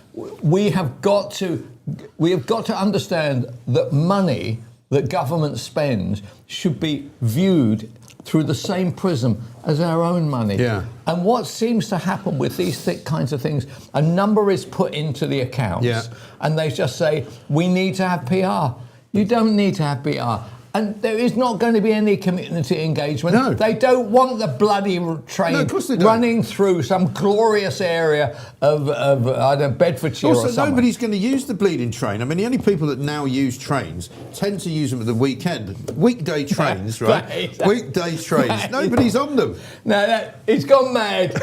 He has now gone completely mad. Right? Can I just point out to you that there's been there's become kind of drug fest here. He's obviously been massaged by that tennis that tennis drug being put in you. Look, people do travel by train.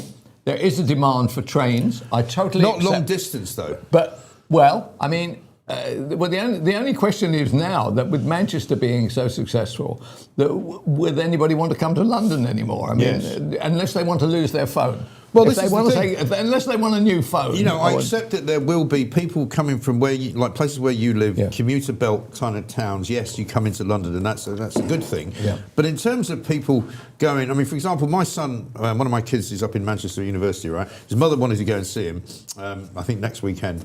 There's a bus replacement service. That is what you don't want. To Manchester. That is right? what literally? Yes. From where to where? I think it's from somewhere like Stafford to Manchester. That would take forever. It's an absolute disgrace what's happening. Yeah. What I don't understand is how has our rail network got into such a state that every weekend now there is something called bus replacement, or more interestingly, why are there no trains? Yeah. Why have we ever no train service? Worse than that, there's no drivers. Because the drivers now don't have to bother working. They do about 3 days a week. They get paid 75,000, 80,000, right? And they get asked. They don't have to work on Sundays, right? Yeah. So if you say you mind working Saturday, I don't fancy it. Sorry, mate. I'm taking the kids to a casino. You know, and they don't have to bother working. So there are literally there's nobody to drive the bleeding trains. You know? Nobody to drive the trains, so they're becoming a bit like doctors. Anybody in a state, they look at their money and they say, "Do you know what? I've done 3 days this week. I feel so bad about it. Doctors having to go and see other doctors after 3 days and saying I need some tablets to do some extra work." Right. Same with the train drivers, but literally the bus replacement thing is an absolute disgrace. So you literally end up taking a day to go somewhere, which actually, if you took a car, would probably take you about an hour and a half. And surely that is the opposite of the whole point of trains. The whole point of trains was the roads are clogged, we'll go by train. Yeah. Now we say, actually, we might as well go by road because the trains, either the driver has gone ill. Right. Well, he's either gone ill, he can't be bothered. Right. There is bus replacement. They actually coming up to this fantastic studio here. There was a train cancelled because increasingly what you're starting to see is that it's got some kind of fault in it. Right. Yeah. Well, the major fault is normally the staff. Right. There's just nobody to run it. This is the problem, right? And also, it used to be that if you were wanting to go cheaper, you would go by train. But now, if there's more than two of you, you get in a car because it's actually cheaper to drive than it is to buy 4 tickets. Right. So what about this? From Weybridge to Vauxhall, where your studio is, return, 20 quid. Which, if you're doing it every day, is a lot of money. What, 5,000? Well, you've got to park the car. Yeah. Right. So that's 11, another 20. Isn't that's it? 11. That's 11 quid. That's cheap. Right? I'm going to park my car there instead of here. Yes. I get traded. And then you've got to buy cake. Yeah. Right. By the time you've done it, can I just point out to you that the fees here, right, have already been cut. So now I'm in the position of having to pay to come in every day and consider myself lucky. However, you could have an evening with Ben Habib. It could be that bad. You get free coffee, Kelvin. Yeah. Now, have we got a guest to talk to? Is that what we're doing? It's Simon Ring. Simon Ring's a great guy. Is he? Just before we do that, Simon, I appreciate you waiting for us. I'm just going to tell you a quick story to think about in terms of house buying and stuff like that. A guy called Mark Wogan, who I got to know quite well over at Talk, Terry Wogan's son. Yeah. Right? Terry Wogan's obviously widow died, I think, back end of last year, his mother. And they had a lovely house out in sort of Marlow way. Yeah, brilliant about place. 2.5, 3 million quid's worth. Do you know, not only has he not been able to sell it, nobody's even come to look at it, right? He even came on my show to talk about how nobody had come to look at it. The Sun ended up running a story on the fact that nobody had come to look at it, and still nobody's come to look at it because it's in that bracket which nobody can afford to buy. Yes, the trouble is that nobody is going to drop a tear. Yeah. for that story, are they? That's the trouble. That's the trouble. Right. The fact but he's up to his neck in all sorts of death duties and estate duties, and he can't pay them because until he can sell the house. No, I get that. In fact, he has to. My experience is you have to borrow money, don't you? Yeah. To try and to keep it all going. To keep it all going. And also, the house itself obviously needs maintenance, and otherwise you can't just leave it to rack and ruin. Does he live in the house? Oh, right. No, nobody does. It's empty. Right. I mean, he was saying he might try and rent it out to somebody who's going to come and maybe play at Wimbledon or something like that. I mean, that's kind of where he is.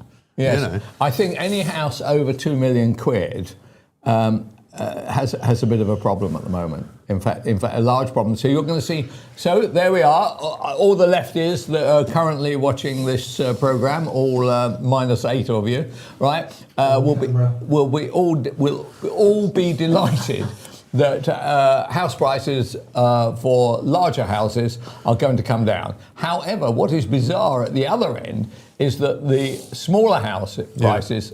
Smaller houses are actually going up slightly. So there is so this will probably please Starmer. Oh, he'll love it. Although his own £2 million house now becomes worth about Fulton's. Yeah, right. Well, I mean, he doesn't care, does he? Because at heart, he's a communist, you know, and he's going to be out of a job soon, hopefully. Hold on a second. Go on. But Starmer's a communist, is he? He is. Do you think he is? I do, actually do. I mean, you know, don't forget he went and trained in the old Czech Republic communist training camp when he was in his early 20s, you know, went and actually volunteered to go there. And I just don't think he believes in capitalism. He doesn't understand it, doesn't get business at all. Yeah, I get that. Only understands the public sector, you know. It's just, I just don't get it. Let's talk to Simon Ring, though, who's here, who's a very interesting council man from Suffolk, isn't it, Simon, I think? Norfolk. Norfolk, that's terrible. Sorry, it's the worst thing I've ever said. He's gone. The worst thing I've ever said. He's gone. Now, last time I spoke to Simon, he was voluntarily going to resign his job as a councillor to force a by-election because he was upset at the fact that there wasn't going to be proper elections. Oh, right. Okay. So he's a man of great principle. But now you must be delighted, Simon, because one, you don't have to resign, and two, democracy has prevailed. Yeah, I am delighted. Democracy is so important to us, or to me, and it should be to us. And this decision, albeit shambolic in the way that it's happened, is the right decision. And hopefully we'll now get a proper turnout. Hopefully people will realise that their vote was being taken away from them, and now they'll come out and vote and prove people wrong that are saying, what's the point? Nobody turns out. Well, now let's see some people turn out. Come on. Yeah, and that is one of the things that people say about the local council elections being cancelled in the first place, is that, you know, the turnout is normally so low. What's everybody complaining about? Yeah, well, I think there's a very good reason why the turnout is so low, and that is national party politics. I am independent, always have been, so I'm bound to say this, aren't I? But the only people that you can be absolutely sure are representing the residents are independent councillors. If you're representing any of the national parties, you are being pulled by the nose ring in the direction that they want you to go, and that goes for all of them. You know, every single one of the national parties. I think it was about 25 years ago in Scotland, you had to be an independent to be a local councillor, and then they changed that. And at least, you know, I have no problem with people having left-leaning, right-leaning, centre-leanings, whatever that might be, and however you vote. And I vote in national parties, and I've never voted for someone independent at a national election. But I've voted for all of them, and I've spoilt my ballot on occasion because I didn't want to vote for any of them. We should have a none of the above box and see how many times that wins. But at local elections, it's about somebody that's representing you, the resident, because we know our residents. You know, I could walk through the villages that I represent and know 25% of the people in those villages. No MP does, and no MP really cares because it's just about power. Farage is claiming to have won the day, and he has finally pushed Starmer over. It certainly wasn't me threatening to resign that's made Starmer change his mind. But he only wants power. You know, he's not really interested in what happens at the grassroots of local councils. And that's what we need people to understand. People should be electing councillors that are part of them, and represent all of them. And if you're, whoever you are, whatever your views are, if you go to your local councillor should guide you in the right directions to solve your problem, whether you're whatever ethnicity you are, whatever gender you are, whatever your problem is. And when you get national party politicians in the way, and they go one way or the other, they don't represent all of the residents. It's a hard job being a councillor if you do it properly. Yeah, I mean, here's the thing though. Now that you've got elections to prepare for, is everybody going to be prepared, or is everybody going to be now running around like mad trying to find actual candidates? Yeah, well, that's a good point. There are some really hardworking council officers in the electoral services parts of the council who are tearing their hair out right now because they were ready. 7th of May isn't that far away, but they were ready for the elections. Then they stood down, and now they've got to get ready again. I know here locally, the guys in our team are ready. And because it was only a couple of weeks ago that they announced cancellation, so they had to be ready, assuming the elections were going ahead. So it won't be that big a challenge to get ready for it. But it's unnecessary. They should never have cancelled them in the first place.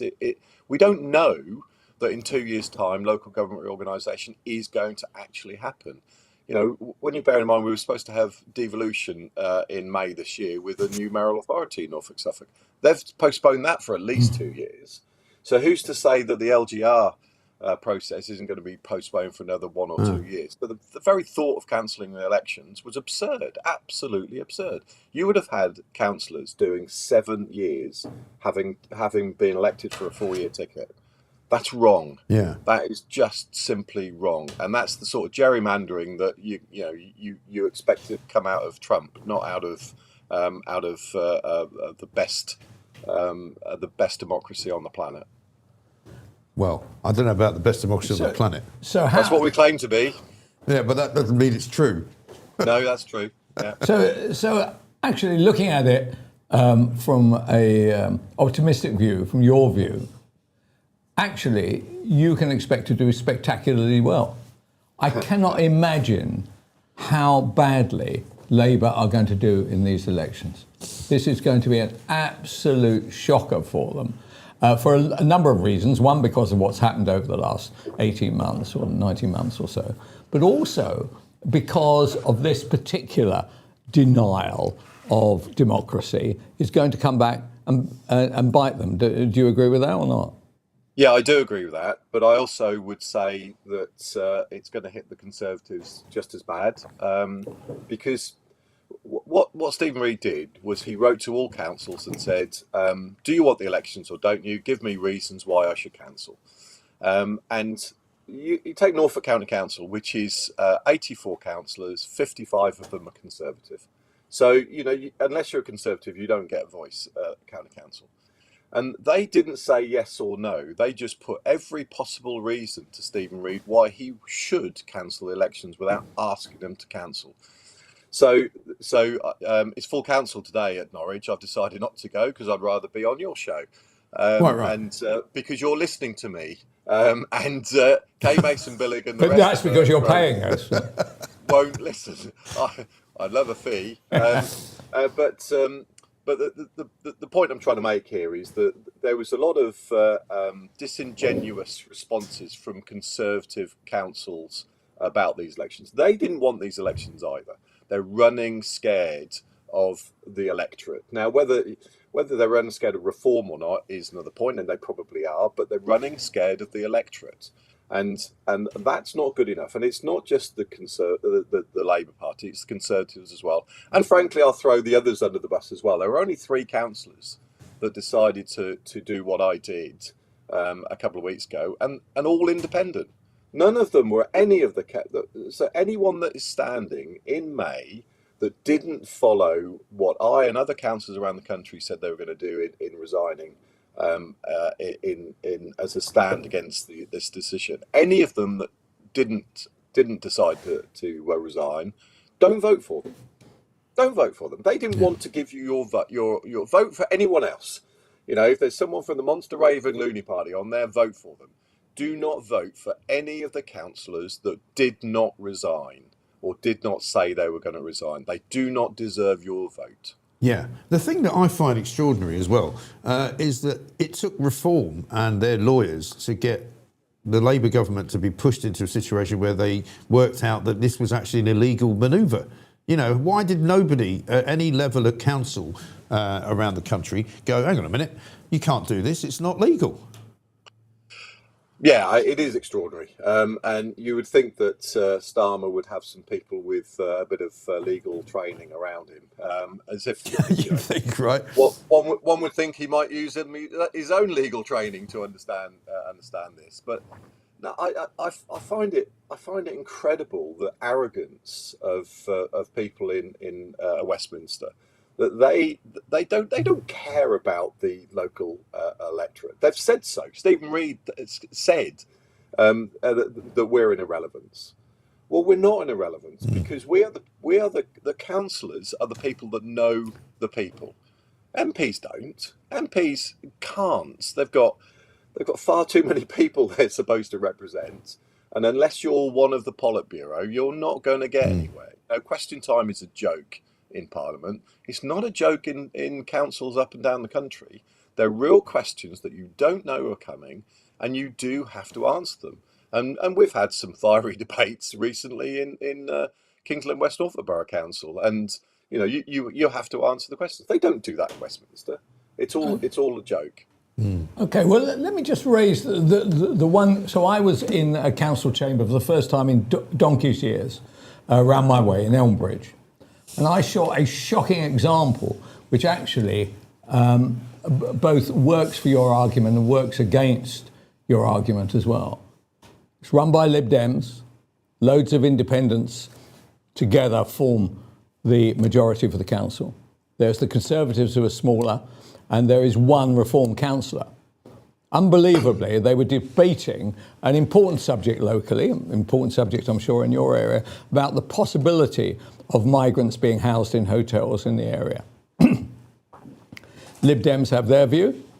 The Independents, a shocking collection of socialists, had their view. The Tories had their view. One lone young councillor who stood up to speak, to have his view. The Lib Dem leader then moved that the debate should end. They voted on it, and he was denied that right. Now, whether the guy had a good point to make, had a bad point to make, that wasn't the point. He was representing his people, and possibly his own views, and yet he was denied it. Is that going on all over the country, that kind of fit up? And are councillors actually any more democratic than the nonsense that we often see in Parliament? I'm sure it's going on. You saw it, so it is going on. And I can tell you it's not going on in our council chamber. We ensure that everybody gets a voice. It's absolutely essential that we are seen to be giving everyone the chance to speak, and it's down to the constitution of all the individual councils. Now, the chairman of that council, I'm sure there were something in the rules that allowed him or her to do that, but that's not just because it is in the rules doesn't mean that you should do it. If I give you an example here, where we're going through this unitary process, the local government reorganisation, and our leader, my colleague Alistair Beales, he had the executive decision. We in the cabinet had the executive right to make the decision as to whether we were going to say 1, 2, or 3 unitaries for Norfolk. But just because we had the executive right to do it didn't mean it was right to do it. So we put it to the full council to debate and come up with the full council decision. In Norwich, for Norfolk County Council, had exactly the same situation, and I argued that it should have been a full council debate. The leader of Norwich County Council, Kay Mason-Billig, said, no, it's the law. It says that it should be an executive decision by the cabinet, and so she made the decision without a debate, and decided it was going to be they were going to pitch for a one single county unitary, which defies logic. And for the rest of us at county council, we didn't get a voice. So over here in the west of Norfolk, we gave everyone a voice, even though we didn't have to. And it's about integrity.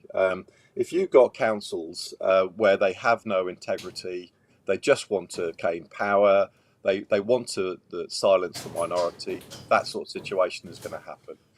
But I would say it happens less in councils up and down the country than it does at Westminster. But it's still going to happen. Yeah. And as you say, Simon, I mean, who knows if this realignment and whatever it is ever going to happen. I've been trying to find out. I ended up asking Professor Curtis, the psephologist up in Scotland. I said, can anybody explain exactly what it is that all of this realignment of councils is meant to be? And nobody could really explain it because nobody really knows, because it's different in every part of the country, isn't it? Yeah, it is. I'll tell you what fundamental it is, Mike. It's about getting rid of the waste in councils. I spent a career. That would be a start. Yeah, well, I spent a career in financial services, retired 3 weeks before the first lockdown in 2020, so I've clearly got some Irish in me, and decided to stand for election in 2023 for the first time.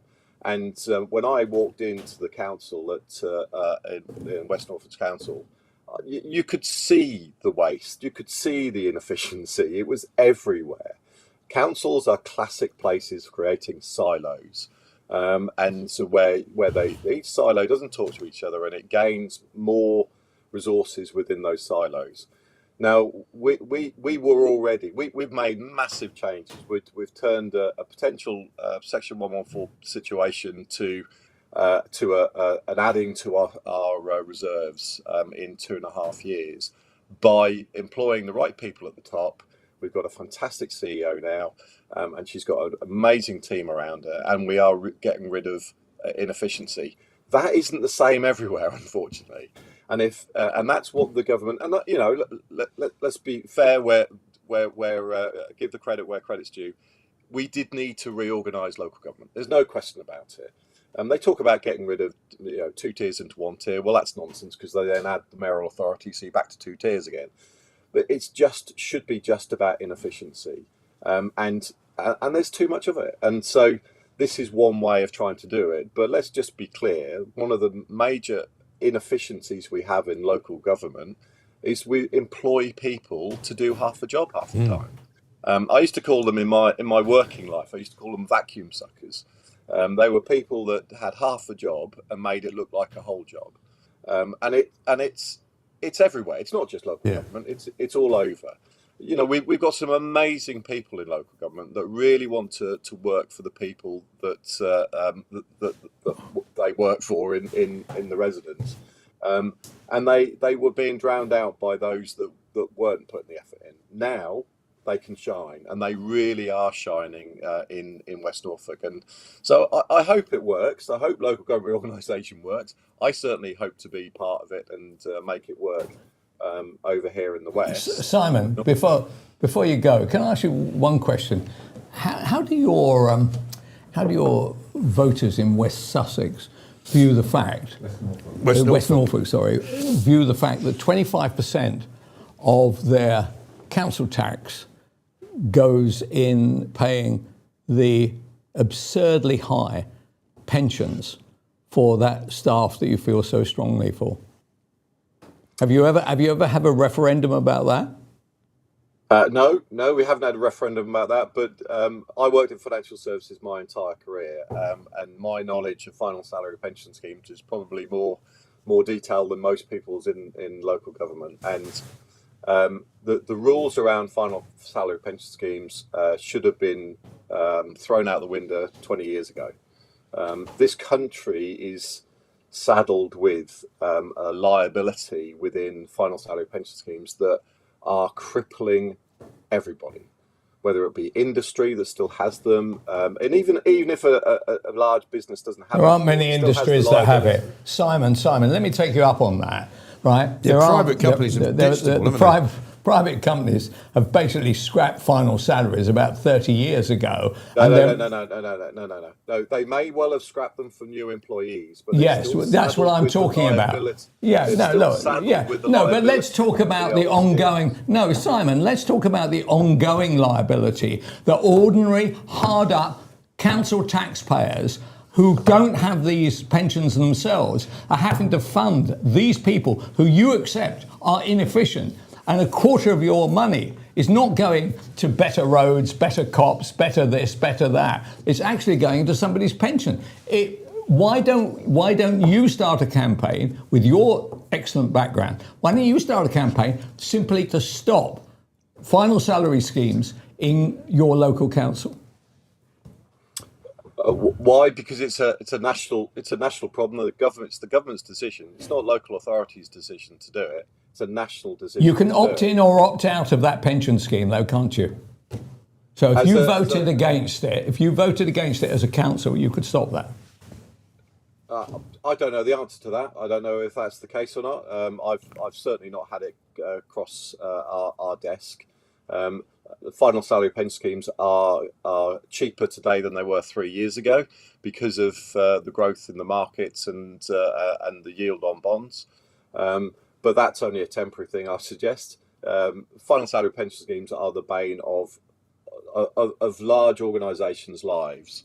And taxpayers are paying, you're right, that taxpayers are paying a significant amount. But there are some other elements that we're paying way too much for. You know, we're paying way over the top for adult social care. We're paying way over the top for children's services because of lack of control and efficiency. Norfolk County Council last year paid £65 million to drive kids to school. Now, the impact on businesses, on the nighttime economy in Kings Lynn, is that we've got no taxi drivers. So no one can get home. So the nighttime economy is dead because taxi drivers rather drive kids to school and earn 350 quid a day than have some vomiting 19-year-old in the back of their cab on a Friday night. I can't blame the taxi drivers. But having no control. But again, we're going to have to leave it, Simon. Listen, great to see you. Thank you very much indeed. Simon Ring there from Norfolk Council. He's absolutely right. There is this again. It's the public sector. I didn't like the way he put that last argument, by the way. I mean, I don't know Mr. Ring, and obviously you get on well with him. I didn't like that argument. I'm not talking about 19-year-olds throwing up in the back of cars. These children are being driven around because they are going to schooling, which deals particularly with their challenges. But some of them are only in the car because their parents won't take them to school, and the challenge is that they're playing truant as opposed to having any kind of deficiency. That might well be true. I mean, I know of a shocking example where somebody is brought up to the Kent-Surrey border every day to a very, very good school there, which I know through my wider family, right? Comes from Brighton every day. Yeah. I mean, that's this is it. 60, But 70 what I miles. was going to say was that, again, it's the public sector overreaching into the private sector and basically block booking all sorts of things that they shouldn't be spending money on. You know, as a result of the Labour government's attack on public schools, private schools, making them VAT registering, some schools had to close down. It meant that there are lots of people, and certainly lots of people in places like Surrey, who are having to be taxied to a neighbouring county because there's no space for them in any of the state schools in Surrey. So, you know, there's all sorts of ridiculousness being spent on all of these things. But the reason I wanted Simon to go, much as he was telling us some very interesting things, some breaking news for you, Kelvin. He didn't want to deal with the fact about council taxpayers, did he? And that, when you think it's 25% of everything you pay. I don't know whether you looked at your council tax bill lately. It is going off the dial and it's going to get worse. And in East Sussex, for example, which is where my kids and their mother live, they've just borrowed £70 million in order to stop having to raise council tax by 10%. They've raised it by 5%, but they say they need to pay for social care, so they've now had to borrow another 70 million quid. Is that right? Otherwise, the council tax is going to go through the roof. But apropos what you said earlier, new figures have just come out this morning. Unemployment has risen to 5.2%, the highest level since January 2021, as the jobs market weakens. Youth unemployment, as you mentioned, has hit an 11-year high. Yeah. Right? Can I just say, interrupt you there? We are facing a massive, massive issue of youth unemployment. It is a direct cause of the increase in national insurance and also the minimum wage. Yeah. Companies are working out ways of not employing your kids. And the reason they're doing it is because Starmer and co have decided that they want the money in their bank to spend on any crazy idea that they happen to wake up with in the morning. And the effect is going to be a catastrophe for our children. And I'm not talking about just not very intelligent kids who haven't done very well at school. I'm talking about our graduate class who are coming out right now looking for work. It's not going to be easy, and it's down to Starmer. It is down to Starmer. Very well said. In fact, you put me in mind of having a bit of a meltdown myself. Shall we do that? Here's Mike's meltdown. What's that for, mate? You caught me on the hop there. Oh, I caught you on the hop. You've just...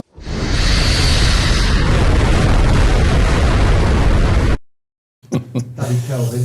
Yeah, so here we go. Unemployment risen to its highest level in almost 5 years, right? We've got a Prime Minister who's still sitting in Downing Street today, even after his 15th U-turn, even after he, as a lawyer, seemingly didn't understand the law and decided to try and push through a ban on the local elections, when in fact it turns out it was an illegal plan from the beginning. So either he got advice that it was illegal and he ignored it because he thought he was arrogant enough to push it through, or he's that thick that he doesn't understand the law. Now, according to the Office for National Statistics this very morning, as Kelvin just said, the jobs market in the UK is continuing to deteriorate. The unemployment rate has either remained flat since August 2024 and has not risen. It's now standing at 5.1% in the 3 months to November. These figures show the impact of a zombie government with no plan for growth. That's what Andrew Griffith, the Shadow Business Secretary, says. The number of people on payrolls dropped by 134,000 in the year to January. That means basically 134,000 more people on the dole who were working in the previous year, which is incredible. The unemployment rate has increased exponentially. And as Kelvin quite rightly said, because of national insurance rates, because of the fact that workers' rights are going up and nobody wants to employ them, and your kids are going to be less likely to get a job, even if they've got a degree, when they come out of university this year, right? My own son is going to come out of university in May. He's got no idea what kind of job he's going to be able to get. And if he's able to get anything, he'll be lucky to get one that pays much more than the minimum wage. Youth unemployment has hit an 11-year high. That means it's the highest it's been since 2017, right? Actually, no, 2015. It's unbelievable. Absolutely ridiculous. Labour are ruining this country. They're ruining the economy. They're ruining the chances of your children doing anything. And if I was to give you a piece of advice, I would say, if your kid turns to you and says, I'm thinking of going for a gap year and travelling, go for it.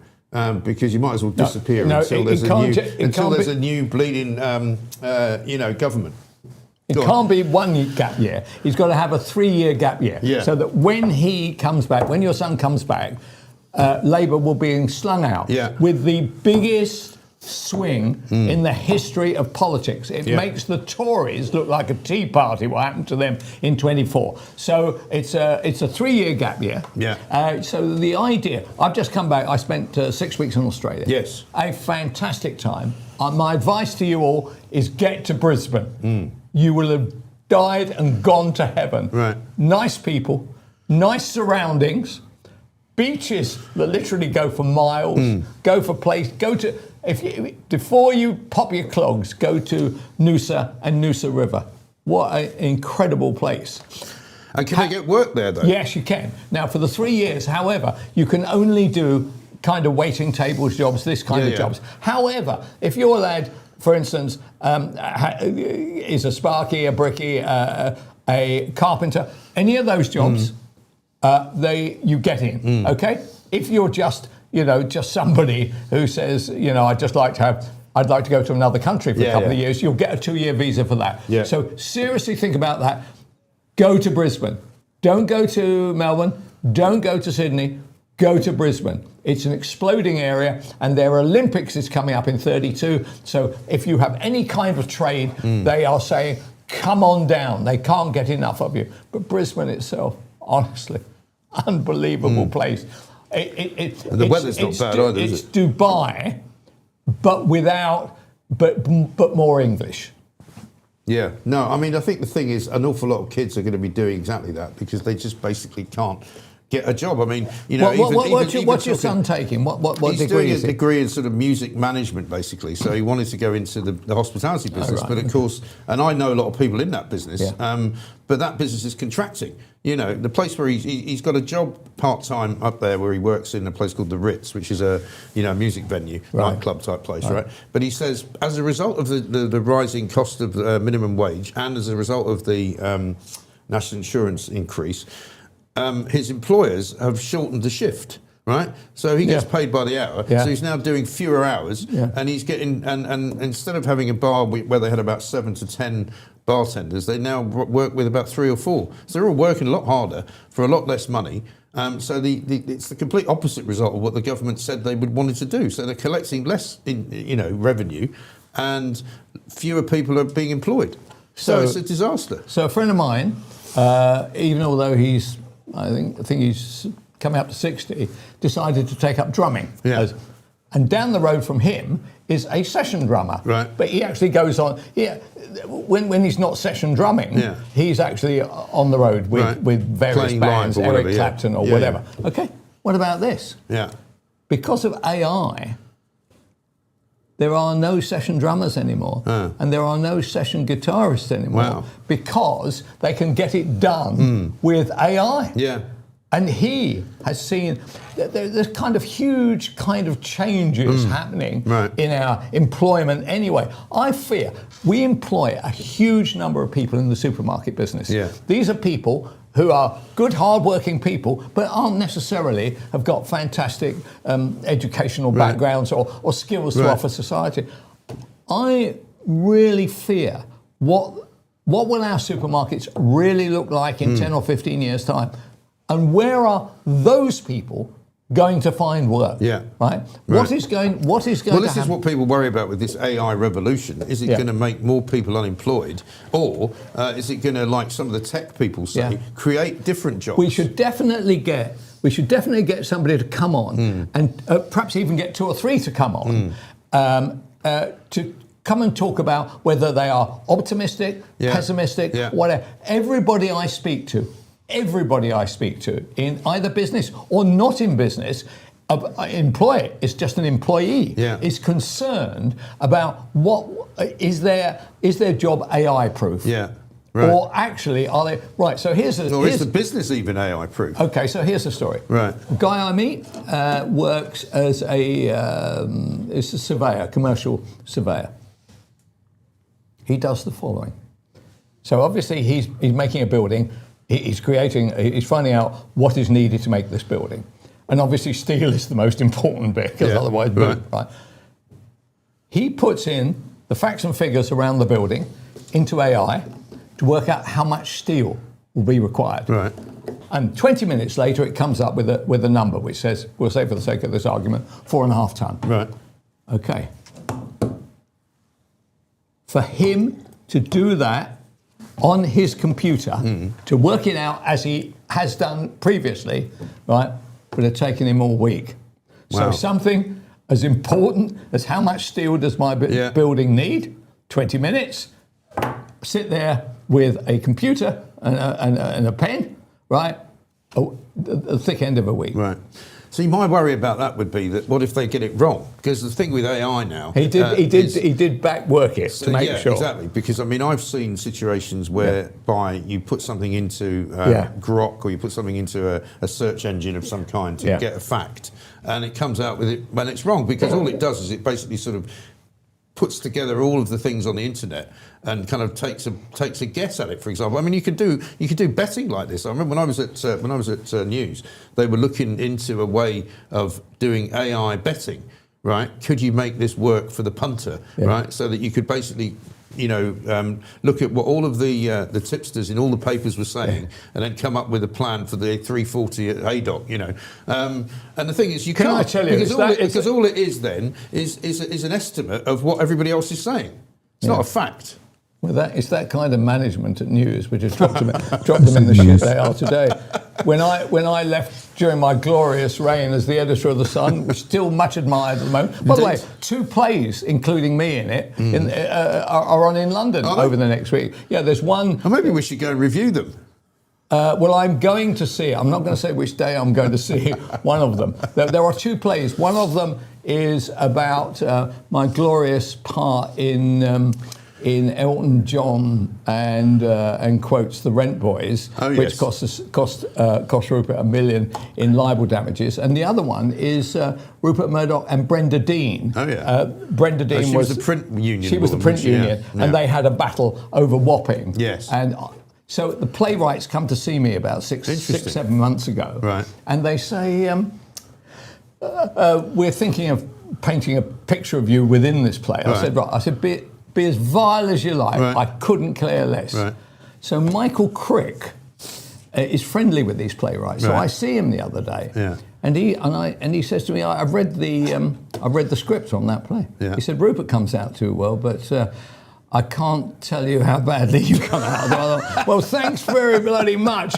So Rupert, who was the beast in it all, he emerges as Saint Rupert. Amazing. How are you? During that whole period, right, I was working in New York and doing quite a lot of work for the News of the World, and I got called to a meeting in the old Times building in Gray's Inn Road. Oh, right. Because they were looking for a new New York correspondent for a fictitious newspaper which never ever existed. And I can't remember what they were going to call it. They were going to call it the London something or other. And I was interviewed by an Australian guy whose name escapes me, who ended up working for the National Enquirer or something like that. And I remember sitting in the room and we went through the whole process and I thought I'd got the job. And it turned out it was all bollocks. And what do you mean? There was no job? And there was no interviewing? Newspaper. No, they were because part of this ruse about Wapping. Oh, I see. To create a feeling. Was to create the I see what you mean. We need this new newspaper and we need to start setting up the staff and the print and everything else. And that's why we've got this building in by the river. So it was all a complete ruse. Fantastic. Which even I fell for. Because it was, I think I remember rightly reading about it where everyone at the Times newspapers didn't know they were going until one day suddenly Andrew Neil called a meeting, stood on the desk in the traditional manner and said, "Right, we're all off to Wapping." And they all went, "What do you mean?" And he's like, "No, off you go." And suddenly all in the back of a coach and down to when the Andrew river. Neil said this, he had to adjust his receding toupee, didn't he? He's the only bloke you know who's got receding toupee. That's right. He had to say, "Hey, you're going to." He seems to have given up on that now, doesn't he? He's sort of. Oh, is he dumped the toupee? Well, I don't know. I mean, to be honest, he's had it for so long that you don't really notice. But is that right? I think he's put on a couple of ton in weight. I think the weight that you've lost has moved effortlessly over to Andrew Neil. It's been the transfer. Yeah, that's exactly what we were doing. Now, listen, we've got Anne Widdecombe to come in a moment. But before we talk to her, we've got some more news with Edward Hughes. Let's go. Good morning, all. Here's the news with me, Edward Hughes. In a major political U-turn, the government has abandoned plans to delay local council elections in 30 English areas this May, following a successful legal challenge from Reform UK. Prime Minister Keir Starmer's decision means over 4.5 million more voters will go to the polls as scheduled, though council leaders say they're now in a race against time to prepare, and the government will cover Reform's legal costs in a reported 6-figure sum. Newspapers describe it as Farage forces elections U-turn, dealing another blow to Starmer's authority amid ongoing criticism of his leadership. Elsewhere, the Prime Minister is pushing for tougher online safety measures, with reports suggesting possible social media bans for under-16s and using special powers to force through reforms. The ballot for the UK-India Young Professionals Scheme visa reopened today, allowing eligible Indians aged 18 to 30 to apply for a 2-year work and live opportunity in the UK until February 19th. With reference to my height, Mike suggested that I may be a basketball player. In fact, I was a rugby scrum half for Swansea RFC. I was the tallest in history. My head hit the top of the showers in the changing room. I've got photos to prove it if anyone wants one. That's the key UK news for today. Stay tuned for updates. Remember to like and subscribe. Laters Tigers. Thank you very much indeed. That's Edward Hughes with the news. Lots and lots of headlines that we didn't get to today, including Vauxhall on the front page of the Telegraph, apparently selling diesel cars again, because apparently they're coming back into fashion because people have worked out that if you've got an electric car now, you're going to start getting charged for it, and it's no longer a freebie, as it were. So diesel well, I cars tell you, the coming biggest back. disgrace about that is the idea that they're going to make the hybrids, are going to put them in there. Nobody who has a hybrid, well, I certainly don't charge my hybrid, right? So why should I be charged for it just because it exists? Have you got one that charges itself, as it were? No, I have to. Mine has to plug in. Plug-in. And yes, and if you charge yourself, why should you be charged with that? Charged extra for that? This is ill thought out. Yeah. It won't go ahead. Yeah. So this will be. We've got it already. U-turn number 16. Yeah. We've worked it out. Yeah. That's what you should do. You should ask your viewers to write in what other U-turns they think are going to make. Yeah. Well, we might do that as a poll tomorrow, actually. We could do that. The poll today, by the way, is about Robert Duvall, who we haven't really spoken about. But we've asked you which is his best movie role. He died yesterday, aged 95. The Godfather seems to be winning with 50%. Yeah. Apocalypse Now, which I happen to think was actually his best role, 37%. Falling Down, 10%, which was great. And Tender Mercies, which none of us have actually seen, but for which he won an Oscar, apparently. So there we are. There we have it. Now, speaking of hybrids, I mean, I didn't realise that my car was technically a hybrid, but it's not a hybrid in the sense that you drive it as a hybrid. It's just that it charges itself in order to fuel. But my road tax is about 500 quid. Yeah. Right. And I've learned. Pooch told me this week that they're bringing in a new car charge of 400 quid a year if you buy a new car that's worth more than 40,000 quid. Yeah, indeed. So that'll be like nearly 1,000 quid a year just to have the car. So all the time, this money is going into this amorphous area called the Labour government, who are deciding to give billions of it to the skint and the dim. Yeah. I don't want to do that anymore. I think you've got to have some aspect of your life which involves self-determination. Yes. Right? There are winners and losers. But what they're deciding to do is they're going to take it from the winners, give it to the losers, who eventually decide, actually, I tell you what, I quite enjoy lying in bed, having money paid into my account when I don't Why bother anything. getting up and going to work? Why? And okay, well, what happens after this then? What happens if, thanks to Labour, our unemployment continues to rise and we do not have it, we are not generating enough money in order to subsidise the lives of those who don't feel energised to do the best for their families? Well, that's it. What do we do then? I mean, Jacob Rees-Mogg was here on Friday and he said that the only future for Britain, if there is to be a future, is they have to stop spending money, they have to cut back on welfare benefits. Without that, there is literally no future here because we can't afford it. Right, but the current Labour government live in a different part of the world, don't they? They don't live here. Yeah. They don't actually ever meet. They don't seem to meet ordinary people. No, they only meet people that work in the public sector. That's it. And also lobbyists for charities and the like. Nobody seems to say. So if you're an ordinary family, you've done quite well. Mum's in work, dad's in work, kids are coming up to university and everything. They're sitting there. They're not worried about themselves anymore. They say, actually, we can probably survive. Yeah. We've had a lucky run. What they're worried about is what are their children and their grandchildren? What future have they got? And under Labour, they haven't got a future because they can't guarantee work. No. We need to have, this is the first time in my lifetime that ordinary companies, small ones, medium-sized, big ones, have all got one thing in common. They don't want to employ people. No. And the reason they don't want to employ people, we've got the employment coming up, they've got the cost of it. Yeah. And the truth about the matter is the environment that we've now created, whereas previously people like me were brown-nosing galore. You know, Steve said, so Murdoch shouted at me, I used to say, quite right, I'm an idiot, right? Thanks very much. Thanks very much for identifying my stupidity because I was worried about and whether thanks very much for paying me all the money you're paying me as well. Thanks very much for paying me. Right. I totally agree. Right, that world now has come to an end. The youngsters don't really feel like that. So we're probably going to go through a bad run until they understand that making money is not a theory, right? It is actually involving hard work. And there is a percentage who, actually, I'm sure they want to do their best, but they don't want to do beyond their best. Right. Nobody's going the extra mile. We may have to go the extra mile because otherwise, I guarantee to you, Asia will continue to eat our lunch. Those people don't have any welfare, and they want money, and we will need money. We can't exist. As does America, and that's why their economy is booming, because people have to go out to work. But let's talk to Anne Widdicombe and find out what she makes of it all. Anne, a very good morning to you. Good morning to you. Very nice to see you. Lots to talk about this morning. I mean, how is it possible? Let's kick off with Keir Starmer and his hopeless government. How is it possible that a lawyer who supposedly knows the law, who was the top prosecutor in this country, gets advice from lawyers about banning elections, and then suddenly works out that either that advice was wrong or that you shouldn't have ignored it, and in fact it turns out that banning elections is illegal? Well, it's a very good question. Indeed, it's one that I've asked on my Substack this week. Yeah. Because he would have had legal advice.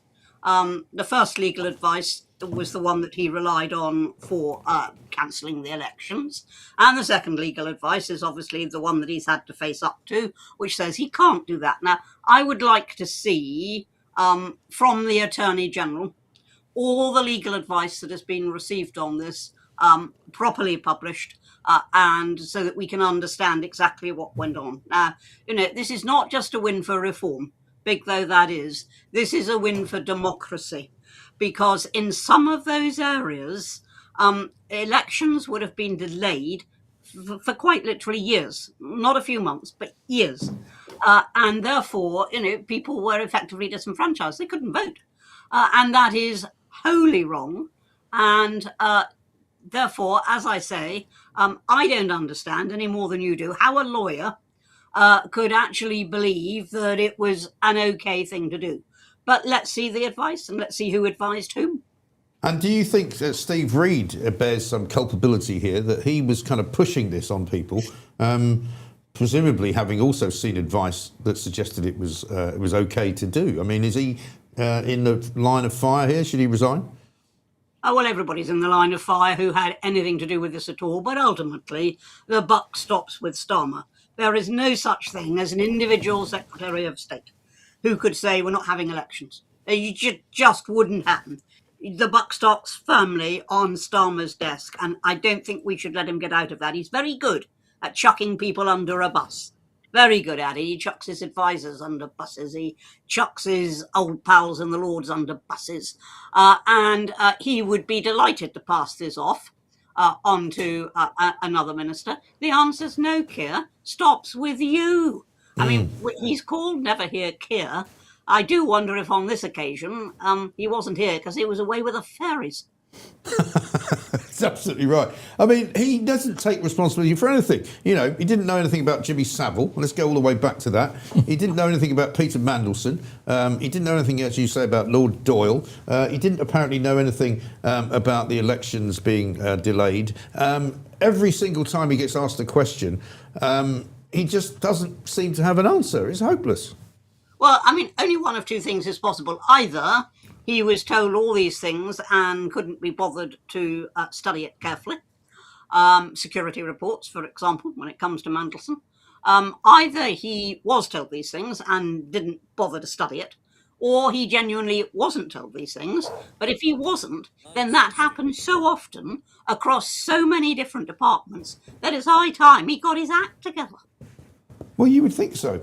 Should we talk, Kelvin, about the new announcements, I think, that are coming out this morning? Anne, I don't know whether you're involved in them, but Reform, we believe, are having a press conference about 11 o'clock this morning to unveil a few job titles, right, Kelvin? Yes, and I wonder what your view is that Mr. Jenrick becomes Reform's Shadow Chancellor, Zahawi becomes Reform's Foreign Secretary, Zia Youssef becomes Home Affairs, and Richard Tice becomes a mixture of business and energy. Now, there's two ways of looking at this. First of all, you say, well, that could compete with any of the front benches or the benches opposite or sideways. The other way to look at it is Reform becoming kind of... if you go to football matches, they start chanting against the other side by saying, "Are you Crystal Palace in disguise?" And I was just wondering whether you'd say, "Are you a Tory in disguise?" No, look, you can't have it both ways. Right. People have been saying to us for a long time, and I strongly suspect you have, that, yes, we've got some very good ideas, but we haven't got the experience. We haven't got a clue. We've never run a government. Oh, no, we won't be able to do it. Now we do have experience, and people are saying, oh, well, you shouldn't be taking it from the Tories. Now, my view is very straightforward. I'm wholly against any sort of pact with the Conservatives, because most of them are not right. Or you say unite the right, but most of them are not. And we had that very telling Ashcroft poll, which showed that whereas 81% of reform supporters would much prefer to see Badenoch to Starmer, only 53% of Conservatives would have wanted to see Farage as opposed to Starmer. Otherwise, they're simply not right. Some of them are. And we're getting those, and we're building strength, and we're building experience. And again, people are always saying, your profession is always saying it. Well, we don't know who the spokesman on such and such is. How do we find them? Where do we get an authoritative statement? Well, you'll know now. So, we're doing the things you asked. We're getting in the experience. We're distributing.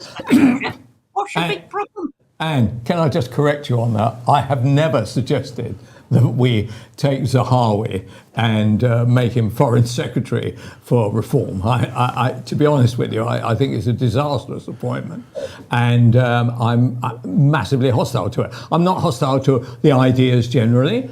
Actually, funnily enough, the reason that reform will win has got nothing to do with those people sitting alongside him. It is 101% to do with the cleverest politician of my time, including Margaret Thatcher, i.e. Nigel Farage. What he has done is beyond stunning. The idea that he was literally on a bicycle making his way around, knocking on people's doors and being rejected, and today is anywhere between 25 and 30% of the polls, is the most extraordinary aspect of politics by 1,000 miles. I just have a question mark, really, over whether some of these appointments are necessarily the greatest of appointments, regardless of where they come from. Well, first of all, the proof of the pudding is in the eating. You say you think that Zahawi's a disastrous appointment. Well, we shall see. And we shall see in fairly short order, because there are an awful lot of issues around foreign affairs. So, we're going to see. And I don't think it's any good saying, well, this won't work or that won't work. We have a cadre of MPs and former MPs with that experience, and we're now tapping into it and using it. And I've no doubt at all that between now and the next general election, which is still 3 years away, which causes me to mop my brow a bit, but it's still 3 years away before we can get rid of this government. True. But between now and then, there'll be a reform reshuffle in exactly the same way that the other parties have reshuffles. Yes, I suppose so. I mean, the other problem, I suppose, is if you're starting to appoint people to portfolios and jobs when they don't actually necessarily have a seat in the House of Commons, is that also an issue? I mean, I remember talking to Nigel Farage about the whole falling out with Ben Habib thing, which was when Ben Habib didn't win a seat and he was deputy leader. And Nigel said to him, well, now that you're no longer, or you're not part of the Westminster team, I think we need to have a deputy leader who is. So he gave it to Tice, which seems fair enough, doesn't it? Well, look, Tice was the very, very natural choice, because he, of course, had led the party during that period when Nigel Farage was not leading us. Tice had led the party. Tice kept it going. Tice made sure that we had a party to hand over to Nigel Farage.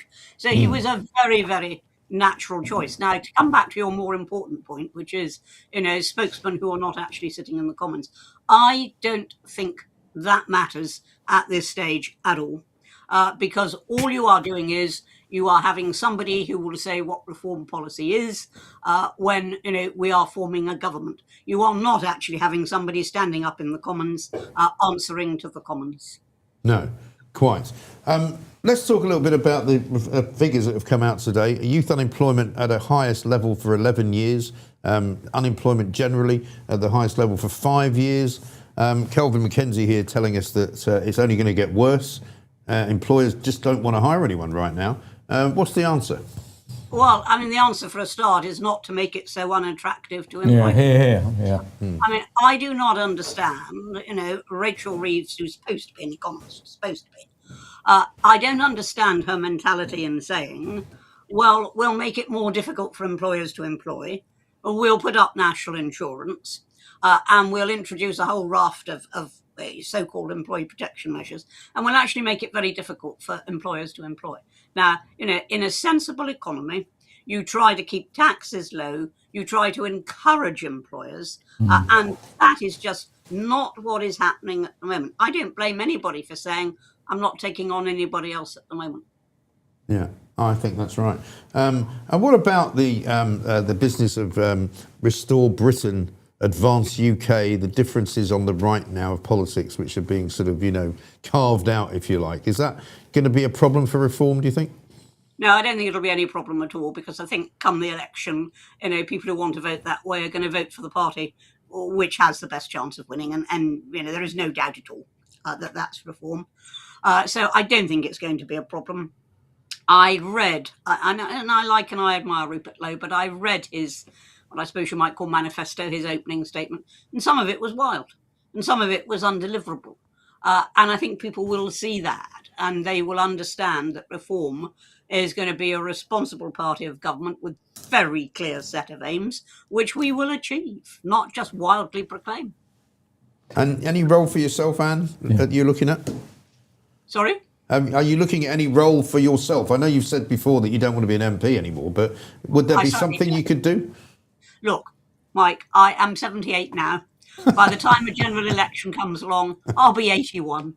By the time the following election comes around, I'll be 85. Now, nearly as old as Kelvin. Honestly, no is the answer. I'm going to do everything that Nigel asked me to do, but I am absolutely not looking to stand for Parliament.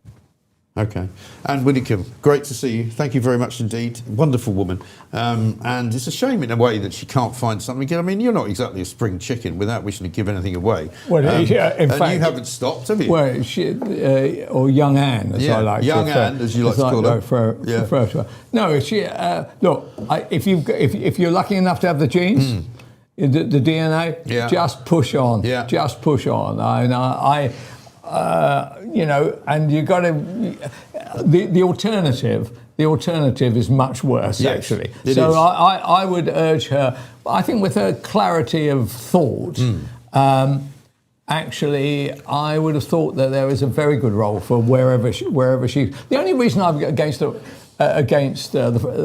Reform's Foreign Secretary is that he got caught up in some terrible shambles in which he was the Chancellor. His tax and he was fiddling these taxes. Yeah, and it was quite a lot of money as well. Yeah, it wasn't a few grand, was it? No, it was millions. Yeah. And what I can't understand, it's fantastic. He managed to become the Chancellor. It's like something out of some kind of Netflix movie where you're the Chancellor and you're filling in your own tax reform. Yeah. And actually, I didn't do very well last year, and putting that in and getting. And I just don't think that is a good thing. After all, Angela Rayner can't decides. That's very nice of her, really, isn't it? Decides not to run to be leader of our great country because her own tax affairs are still up in the air. How is that possible, by the way? I mean, I don't know whether you've had many dealings with HMRC, but I have over time, not because I've done anything wrong. But, what they don't do is hang around and wait for you to decide whether or not you're going to settle the problem, right? What they tend to do is to send you a lot of menacing letters until you pay up. Okay, so the guy to follow on this, your viewers should follow him on Twitter, is Dan Needle. Yes.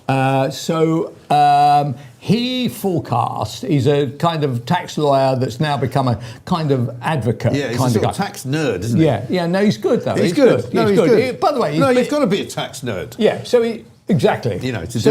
He says that Rayner will have to pay the 40 grand and going to have to pay like 8 grand in a fine.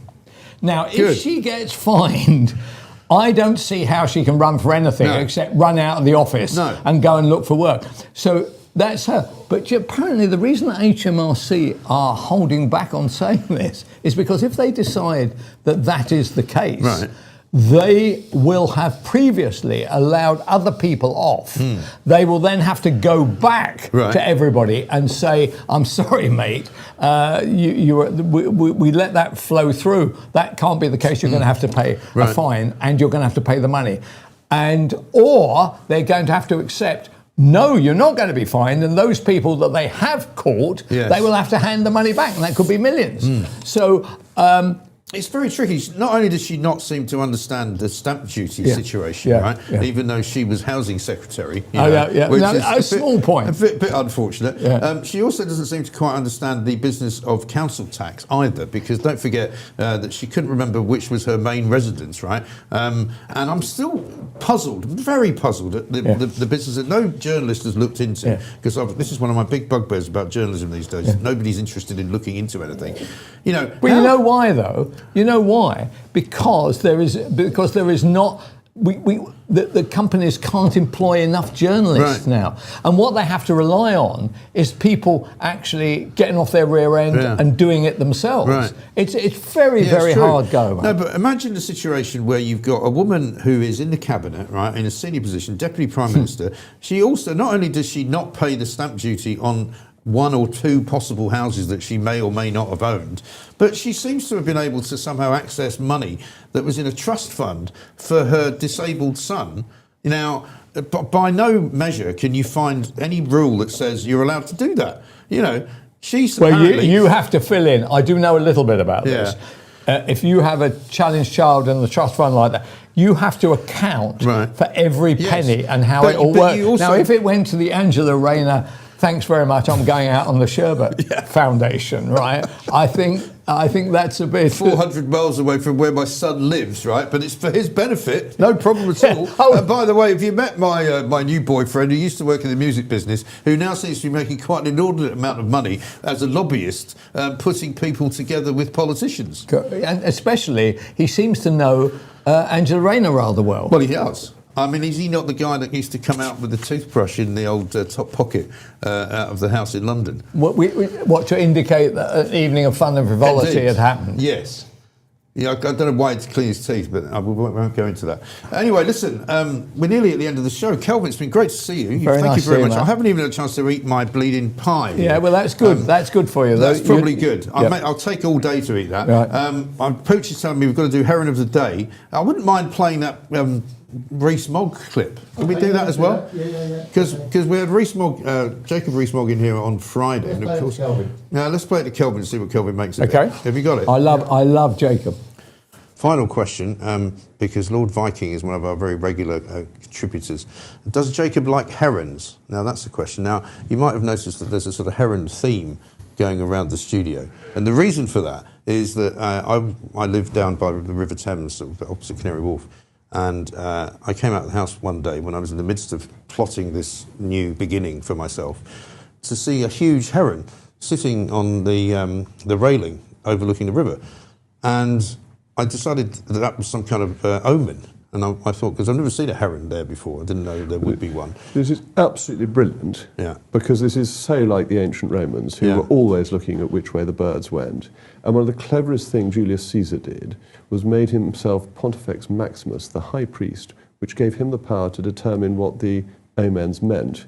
And if it was not a day that was going well for him, he said, well, the omens say you can't make any decisions today. Wow. And he was able to put it off the next day. So I think you have a wonderful lineage to your loving of herons and your study of the omens of birds, the auguries. Yes. And I think herons are beautiful birds. What's birds. interesting is that people from all over the world are sending me pictures of herons that they've seen. Oh, fantastic. We've got a couple of herons in. One complaint that one's actually more of a crane than a heron.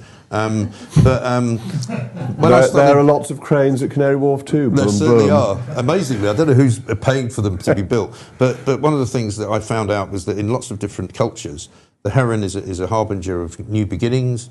It's something that... well, of course, yes. And that the crane brings the luck. baby and all of that, yes. It's all of that. So I That's thought how I got 6 children. The crane just delivered them. It was quite remarkable. That's incredible. Well, Somerset is a weird place. It's not a weird place. It's God's own county, I'll have you know. I used to live in Devizes. I know very well how strange it is. Anyway, listen, Jacob, great to see you. Absolute pleasure. And I'm really excited about what you're doing. I think it is an exciting and interesting development. And we were very encouraged by him saying that. He said, very exciting and interesting development, what we're doing here and what we've created, and thanks to you in no small part. People are loving it. We had so many people watching live today. It just kept going up and up and up. So, the business is going well. Well, so I appear on Jacob's show, on GB News, on Tuesday nights. Quite comfortably, the most erudite. Yes. And actually, you can honestly, there is a lot of grey matter working under that. So the big question for him is, what is he going to do? Yes. When the moment comes, because even in 3 years' time, he will be young enough to either stand for Conservatives or reform would kill for him in North Somerset. They would. I'm sure they would. And he a really first class guy. I mean, he said when I asked him if he would be willing to join Reform before this deadline that Nigel Farage has set of the May elections, and he said that he thought the right should unite. So I think he's in favour of Tory and Reform parties getting together to sort of make sure that Labour don't get back in. Yeah, that's my position really. I think that there's some good people. What there are, I think the point Anne Widdecombe was making was very interesting, because I totally agree with that. The rump that's going to be left behind in the Conservative Party are not Conservatives. The guy round my way, right, the MP for Elmbridge, a complete waste of space. Yeah. Right, somebody to the left of the Conservative Party, please join the Lib Dems, or why don't you start your own party? Yeah, or just be an independent. Are we doing a Heron of the Day? I think this might be from Emma. Is it from Emma? Yeah, this is from my daughter. Over to me. Okay. There he is on the left. That's Dubai. And that other one is I think, a sculpture of one kind or another. No, it's a fossil. Is it a fossil? Is that right? Where is the fossil from? Great blue heron, forever frozen in time. I don't know where it's from. It came in on social media. So maybe you could tell us. Herodotus wave. Thank you very much indeed. Can we just finish with the swimming dog? He loves the dog video. Okay, loves the dog video. This is a swimming dog. The dog's been told there's got to get out of the pool, right? And he gets out of the pool, but he keeps going back in. Because, you used to have a Labrador, didn't you? Yeah. Oh, here he goes. He goes back in again. I mean, we haven't started doing a sort of dog of the day, but, it might turn out like No, do that. Send in your mad dog videos. Mad dog videos are great. Everyone loves them. There he goes. Great stuff. Oh, my gosh. And here comes the storm, and he's still going in. Fantastic. You've got to love it. You've got to love a dog in the swimming pool. Look, what? Hey! They just won't get out. They're having too much fun. Brilliant. There's one more coming up. Back again. Hey! Fantastic. Well, listen, thanks to everybody for watching. It's been an absolute pleasure. We got through some stuff. We never got around to talking about the people you'd fired or the various scenarios that we could have talked about. We'll do that next time. Kelvin and I might have a little announcement coming up soon, which will be interesting. We shall keep you on tenterhooks for that. There's a super chat there. Heron's not so beautiful when they're eating my bloody fish, says Bags. Yeah, well, she put some kind of... You should put some kind of mesh over the pond and we'll be able to do it. This one from Barrel, who says Duval with Michael Caine's Second-Hand Lions. Yes, good film. I haven't seen that. Pooch has seen that. Keep up the great work. We've run over by 6 minutes, which we can do that here, you see. Yeah, we could be here for hours. In the old job, you had to be out the door because the news was coming on and somebody else was taking over, but not here because we run it. Anyway, Kelvin, thank you very much indeed. Thanks to all of you for watching. We'll be back at 7 a.m. Tomorrow. Don't miss a second of it. Look out for our clips as we put them out through the course of the day. We'll see you soon. Remember, despite all of the others out there, it's always the others. Don't be a plank.